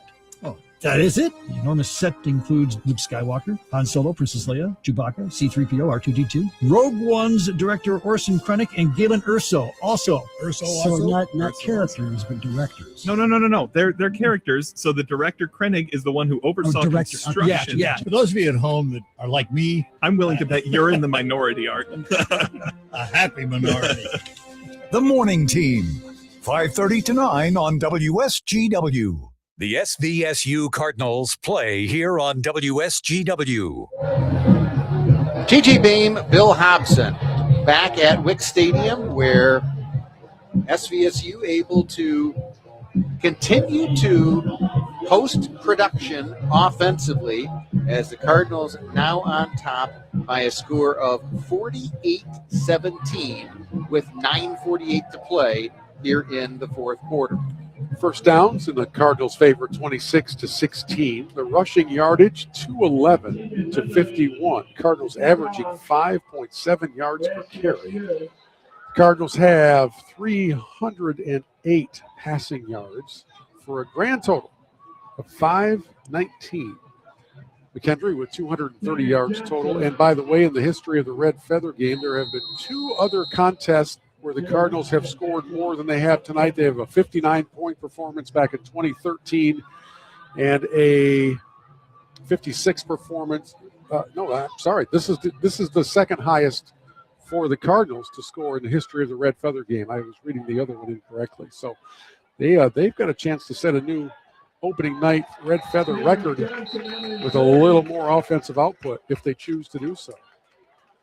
Nice open field tackle made by Donovan Lyons for the SVSU special teams on the kickoff return by Kendrick Johnson.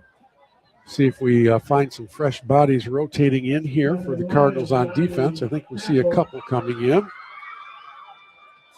like Josh Williams, number 55 on the D line, coming in with a clean uniform. Also looking over to see Ty Robertson at D line, number 48. Meanwhile, for McKendree, looks like all starters remain in the game.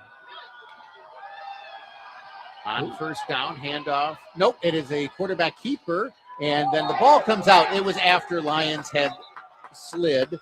So Cardinals were looking for the turnover, but this is the right call by the officials.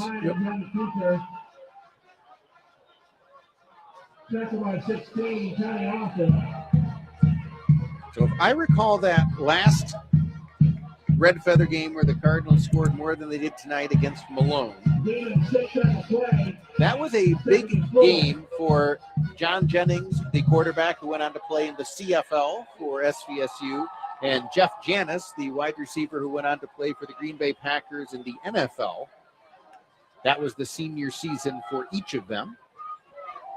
And this is a pass thrown to the far side and a big hit delivered to dislodge the football.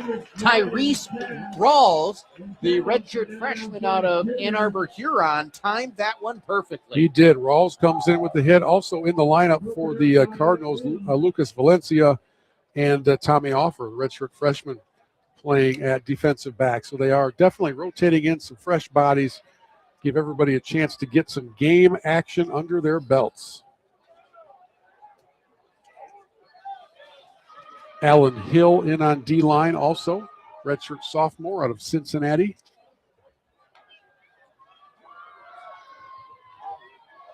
And this is a deep ball, incomplete, as there was separation that time for Aiden Jones, and Cardinals fortunate the pass from Lyons was just a little bit off. That was going to be a walk-in TD. Had that ball been thrown a little higher, needed a little more air under it, as Kendrick Lyons let it air out a little bit, 4th and 4, and now McKendree brings in the punt unit. I think that's officially the waving of the white flag, which makes sense. You're down 48-17, 8:46 to go in the ball game.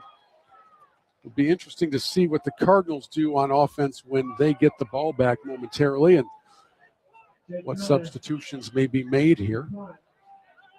So, yes, in that game of the Red Feather game back in 2013, Jeff Janis, 3 catches, 132 yards. That's efficient. Braden Hill could not field the punt. It's down on the ground. He somehow came back to him. Oh, are you kidding me? He was already pounding the turf when the ball came back to him. That's amazing. You know it's your night. Yes. When your punt returner, after fielding a lot of difficult kicks, drops one of the easier ones, and it somehow just rolls back over to him. So the Cardinals avoid the dreaded turnover creeping up in the fourth quarter. And now we keep an eye on the offensive huddle and see if Coach Engel has thoughts of rotating in other players. Kind of looks like it. I think I see Connor Wolf standing outside this huddle, but we'll see.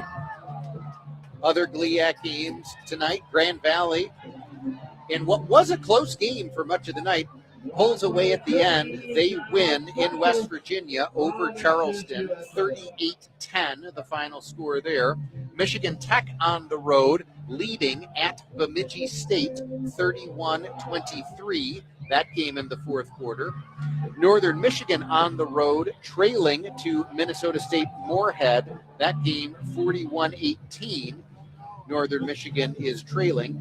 At the half out in Kansas, it is Ferris State leading Pittsburgh State 14-7. Pretty festive atmosphere here tonight, I have to say. For a fun opening night, the weather couldn't have been any better. No. And as this season kind of gets underway, the Cardinals, folks, you got to come out to a home game. It's such a good atmosphere here. It's so fun to be at Wick Stadium, and everybody gets into it, and the tailgating fun and all of those things that make college football so enjoyable. Make sure you get to a game this season. Support your local team.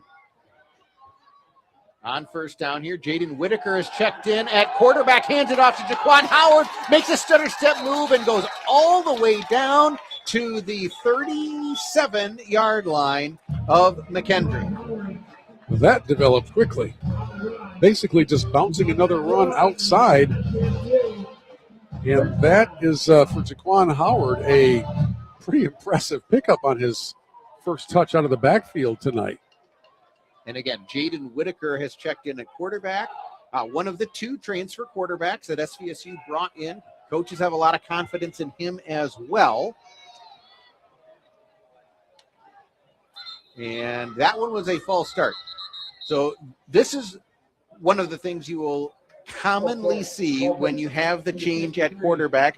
Different rhythm, different cadence coming from the quarterback, and all of a sudden the player's just a little bit off in their break leaving the line of scrimmage. Yep, little cadence issues there. Man, what a night for this Cardinal offensive unit. Now that the starters have called it an evening, let me give you some of the numbers here in a moment. Whitaker looking to the sideline for the play call.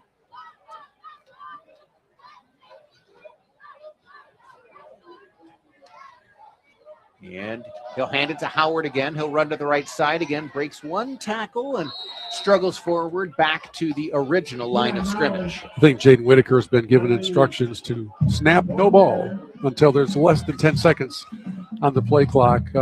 So Connor Wolf goes 14 of 19 for 308 and 3 TDs. Talk about a hello world statement from your new starting quarterback. On the receiving side, Weber, 4 for 107. Vaughn, 4 for 102. Braden Hill, 2 for 71. 2 for 71. That's 35 and a half yards a catch if you're keeping track at home. I'll give you the rushing stats here in just a moment. Fresh running back is checked in for SVSU. Gets about a yard on the carry here. That is Jazz Coleman, a freshman. What a great name. In the running game, Miles, 18 carries for 113, averaging 6.3 yards a touch. Sonny, 13 carries, 89 yards, averaging 6.7 yards per touch. And Jaquan Howard has a couple of carries for 29 yards, and it's just been a dominating performance all the way around. Those starters have earned a little time to stand on the sidelines and cheer on their teammates. 3rd and 10, bad snap, and Whitaker does the smart thing, and he just corrals the football and makes sure that SVSU will be able to punt it away. Well, when you finally get your chance to play, the last thing you're ready for or thinking about is a snap at your feet when you're in the shotgun position, but at least he fell on it and prevented a turnover. And I could be wrong, JJ, but is this the first Cardinal punt we've seen tonight? I believe it is. That's pretty impressive. Yeah, I cannot recall a prior punt. And checking my stance. Yep, still 0. So this is the first punt of the night for SVSU. When your first punt comes in the final 6 minutes, that's pretty good. Pretty good performance all the way around. High end-over-end punt that is fielded right at the 20-yard line by McKendree. They will take over there when we return. 5:22 to play fourth quarter. SVSU leading 48-17. You are listening to Saginaw Valley State University football. Imagine a place where your individuality is celebrated. At Saginaw Valley State University, we create an environment for you to stand out, whether in academics or personal growth. Supported by a caring community, SVSU is where you feel at home, where every corner holds opportunity. Discover a campus that guides your journey. SVSU, where you're not just learning, you're becoming who you're meant to be. You're listening to SVSU football on WSGW. JJ Bain, Bill Hobson back at Wick Stadium, where SVSU had a 27-3 lead at the half and just punted for the first time all night, leading 48-17 with 5:22 to play here in the fourth quarter. And I would guess that for McKendree, they would really like nothing more than to see 5 minutes and 22 seconds go by in about 5 minutes and 22 seconds of real time. Well, McKendree will be returning to Michigan for their second game as they will take on Hillsdale in week 2, and then they have their bye week before entering GLVC play. The Cardinals will be home a week from Saturday, so 9 days from tonight. SVSU will host Texas A&M Kingsville. That'll be a 6 o'clock kick here at Wick Stadium. Texas A&M Kingsville making a sizable road trip. Yes, that's about 45 minutes to an hour south of Corpus Christi. Is that a home and home series? Uh-oh. Wide open down the near sideline is Johnson, who gets down to the SVSU 45-yard line. It was the last time. Okay. So SVSU traveled there in 2019, which is why I'm very familiar with the location of Kingsville, Texas. And then supposed to come here in 2020, but then that season canceled due to COVID. Is this the payback? Is this these years later? So this is now the third game. So you are asking a good question about whether that is a home and home, and if SVSU would then travel there next year. Gotcha. Here, Lyons hit as he throws, fires it up, and his receiver gets underneath it and makes the catch down at the 15-yard line. Great adjustment by Aiden Jones. Hat tip to Kendrick Lyons. I mean, he was under heavy pressure, just heaved that thing up. No chance he saw the pass being completed. He was on his back, and all of a sudden, the Bearcats have not packed it in. They have not started the buses. They are all the way down to the 16-yard line. Again, Kendrick Lyons, a 6 foot, 175-pound sophomore, did not see much game action last season, so also an opportunity for him to get a lot of reps tonight.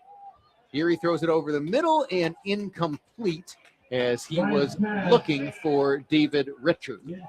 He is now 17 of 31 on the night for 214 is Mr. Lyons.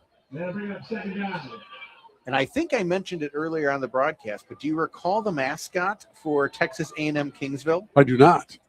The Javelinas. You did mention that, and I thought you were just making a word up. Do you know what a javelina is? It's got to be some sort of like an antelope, jackrabbit. It's a creature of mythical proportions. It's not mythical because I've seen one. Oh, you have? Yes. I don't know what it is. It is basically like a wild boar. I was off quite a bit. Native to that region. It's in the swine family. Javelina. Javelina. Javelina. Javelina. I feel like I've combined a football broadcast with Jeopardy, and I'm the better for it. I'm learning some things I'll be able to take with me into my everyday life. And tomorrow, I promise you, JJ Bame, I will use the word javelina at some point. I may not know why, but I'll use it. McKendree, third down, throws it to the near side. It's caught. Then the ball comes out, and now they say incomplete. Yeah, I didn't quite think he had a hold of that. Pass was thrown over on the side to Isaiah Primus, and he got it knocked out of his hands before gaining possession. Probably good for Primus because it would have been a fumble otherwise. And SVSU shuttling some fresh bodies onto the field here as McKendree will go for it on 4th and 1 from the SVSU 6-yard line. SVSU leading 48-17, 3:06 to play fourth quarter. Lyons back to pass, has lots of time, throws it. Is that held on? To where else? Yes, it is. Quincy Hall. There you go. Touchdown, McKendree. Hall is their MVP tonight from an offensive standpoint, without a doubt. He has been the target of so many passes. He's now caught 7 of them, including his first touchdown right there. From Mascoutah, Illinois, 6 foot, 185-pound junior. And, in some ways you could say that McKendree has won the second half to this point. They were down 27-3, and now it's 48-23. But those would be the little things that if you're Coach Jason Rafek, you can talk about in a positive sense. There hasn't been a lot of positives for them tonight, but that might be one. We didn't give up. We kept on fighting all the way to the end. And again, you are playing for – so if you're McKendree, you've got next week where you're at Hillsdale, and then you've got a bye week. So you're also trying to do as much as you can in these first 2 games to get your team ready for conference play. Yeah, and see what you have from a team standpoint. Just because you've named your starters coming out of camp doesn't guarantee those will still be your starters in week 3. This is a different situation than being in training camp. There are a lot of really good practice players who don't have that same level with them in game time. So maybe you find out that you've got to juggle your starting lineup in certain places. On the Cardinal side, I got to give a credit to the entire coaching staff. They have chosen a very effective starting lineup on both sides of the ball, at least as we've seen it through night 1. And if it is true that your greatest improvement comes from week 1 to week 2, I can't wait to see week 2. McKendree does kick it deep. Jaquan Howard watches it go over his head and into the end zone, so that will be a touchback. Cardinals were ready for the onside kick in case McKendree tried it. Because in college, you don't have to fill out a form and have it submit it to the officials to tell the entire world that you're going to have an onside kick, unlike in the NFL, which continues to baffle me. Yeah. So it's the strangest thing ever. Pretty soon they're going to say in poker, you have to tell the opponent if you're bluffing. You can hold the cards down, but you do have to communicate verbally. I am holding 3 aces. Bet accordingly. I brought 2 of them with me in my back pocket. 3:01 to go in the game. I heard the crowd here chanting, "I believe that we will win," a moment ago. I think that's a pretty bold chant. New quarterback in as well. As the handoff comes to Jaquan Howard, he finds a nice lane to the near side as Jack Eamer, the 6'3", 215-pound sophomore out of Gilbert, Arizona, has checked in at quarterback and made the handoff that time. If you're Coach Engel, you're looking for the clean handling of snaps and handoffs. You're not looking for anything fancy. I'll be surprised if they do a lot of any throwing of the ball. Amer is in there to manage and wind down this final 2 minutes and 30 seconds and to keep the ball from hitting the turf. Blake LaBelle has checked in at center, redshirt sophomore out of Sharon, Ontario. And Huron Heights Secondary School, as they refer to their schools in Ontario. Handoff to Howard. But yes, that you talked about how there haven't been many holding calls. That one, even though I know there's only 2:13 in the game, they just couldn't let it go. It was well earned. Yeah, I was going to say that was one of those where it's like, all right, as you said, you just can't let it go. Yeah, I mean, you as a gentleman down there in a striped shirt, you do have professional pride here, and you can't just look the other way on a flat-out tackle. And that's what happened there between the hash marks. So the Cardinals get tonight's, I think, first holding penalty of the evening. And these officials get graded on their performance just like the players do. Yeah, and they've done a pretty good job tonight. It's been a clean game. Thought it's been called pretty well. Surprisingly, and I didn't realize this, the Cardinals do have 7 penalties against them, against 3 for McKendree, and I wouldn't have guessed. If you'd have said how many total penalties have been called in this game, I don't think I would have gotten to double digits in my prediction. Number 14, Matt Vaughn. As we hit the 2-minute timeout, they have announced the Meyer player of the game, Matt Vaughn, who had 4 catches for 102 yards and 2 touchdowns, 2 big touchdowns to really get the momentum going for SVSU in the first half. He's a 6'5", 235-pound now, redshirt sophomore out of Stevensville, Michigan, over along Lake Michigan. And again, a quarterback last year, saw some snaps at quarterback last year, converted to tight end, and really impressive at that position tonight. Well, and we can remember back nearly 3 hours ago when the Cardinals had the opening possession, drove right down the field, but weren't able to cash it in for points because of a fumbled snap on the field goal attempt. And this game was scoreless, right? Because then McKendree came down on their first possession, got stopped. And so we were most of the way through the first quarter, and things were kind of tight. Teams were feeling each other out. And then some big strike moments came for the Cardinals, and some of them involved our player of the game wearing number 14. So it was a really good time for him to have a big performance. When the game was still in question, his receptions helped break it open. Jaquan Howard on that carry for maybe a yard. Jaden Graham on the tackle. As SVSU will have a chance to almost run this one down with a first down. SVSU would be able to easily run out the clock. And massive substitution. Well, I can say SVSU putting a lot of starters back in on offense here. So I think they're trying to get this first down is my guess. Or are we just getting the starters out there to take the victory formation yes, that's snap? what's happening. And would that be because that unit is the only unit that's really practiced that formation? That would also be my guess. Yeah. I mean, otherwise it's kind of an unusual thing to do, but they've earned it, that's for sure. I mean, this unit is responsible for 48 points on the board and a doubling up of the opponent on opening night. And once this clock gets down inside of 30 seconds, there'll be one more snap and the home opener will be done.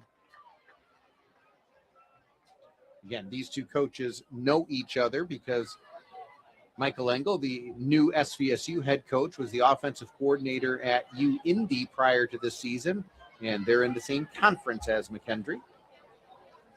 So now Connor Wolf will take a knee again. McKendree does have 2 timeouts remaining, but they will not use them.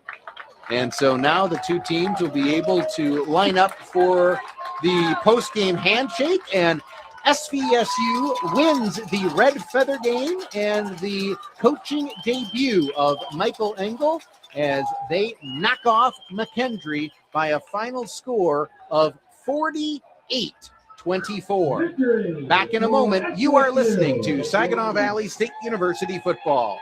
Cardinal fans, make Jenny's Party Store a part of your game day lineup. Whether you're tailgating, listening from home, or celebrating an SVSU victory, Jenny's has the beer, wine, spirits, snacks, and party supplies to keep the good times going. So before kickoff, stop into Jenny's Party Store on Bay Road in Saginaw and stock up on everything you need for game day. And here's a special for Cardinal fans. Mention this commercial and get a free bag of ice with your purchase. For game day drinks, snacks, and more, make it Jenny's Party Store. Go Cards!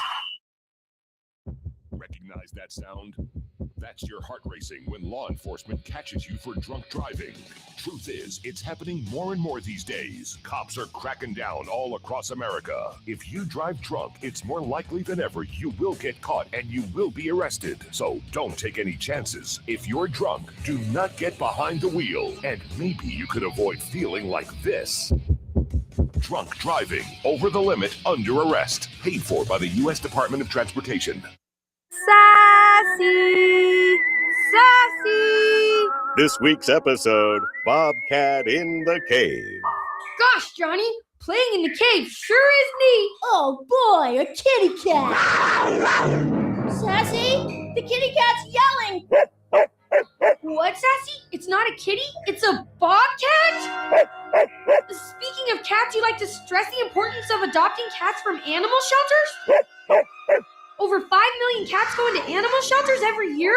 And with millions of healthy cats to choose from, it's a shame more people don't adopt from shelters? This bobcat's heavy. Help, Sassy! Why bother? We'll just get into more trouble tomorrow? What's that supposed to mean? Oh, nuts. Sassy is brought to you by the Ad Council and the ShelterPetProject.org. Remember, adopt. Broadcasting from the Stormmaster Exterior Studios, WSGW, Saginaw, Bay City, Midland, WSGW FM, Carlton. JJ Bain, Bill Hobson back at Wick Stadium, where the Red Feather Trophy was just presented to the SVSU football team, and Cardinals get a chance to celebrate. And a very impressive week 1 win for SVSU football, and all that goes with that. Also very happy that SVSU able to combine with the Fordney Club to share, raise funds to be shared with youth athletics across Saginaw County. And checks were presented earlier tonight to the Special Olympics and to St. Charles Schools, as Ron Stanley, now the superintendent for St. Charles Schools, who I had a chance to broadcast as during his outstanding high school career for Saginaw High, and then went on to play at Michigan State and for the Pittsburgh Steelers, and has come back home to become a school superintendent. Nice. Well, this has been a great night. And when you draw up a night like this, you start with perfect weather. You start with enthusiasm from your home crowd. You've got a new program being introduced with a new head coach, a new quarterback, new skill position players. And while you don't really know what you're getting into, it sure is nice when it turns out in favor of the home team. And tonight, it not just came out in favor of the Cardinals, it was a dominating performance, really, from start to finish all the way through. I think the key to opening things up for the Cardinals was the amazing running game that they put together in the first half, which then opened up the passing game. We start with some of those stats as we look at what happened on the ground. The Cardinals rushed 46 times for 249 yards. By comparison, McKendree had 22 rushes for 58 yards. So the Cardinals really did a great job of dominating the line of scrimmage. Through the air, SVSU 308 to 259, and all told for the evening, 557 yards of total offense, and that's including a fourth quarter where for really half of it, the Cardinals were just running out the clock. So they really did that through 3.5 quarters, 317 yards for McKendree. Some individual stats for the Cardinals. Devin Miles, 18 carries, 113 yards. Great night for him. Obisani, 13 carries for 87 yards. Another strong night. Each of those two running backs had a pair of touchdowns. And then Connor Wolf, you talk about a coming out party for your starting quarterback, goes 14 of 19 for 308, 3 TDs, 2 of them over 50 yards. And it was just an impressive performance all the way around. Cannot wait to see how this team builds on this performance. SVSU a winner tonight, 48-24. The other GLIAC games tonight, Michigan Tech holds on in Bemidji, Minnesota, to defeat the Beavers 31-29. Oh my. So Bemidji State got the potential tying touchdown, but could not get the 2-point conversion. So Michigan Tech with a big win on the road. Grand Valley got a win on the road at Charleston, 38-10. Northern Michigan falls on the road, 41-19 to Northern Michigan.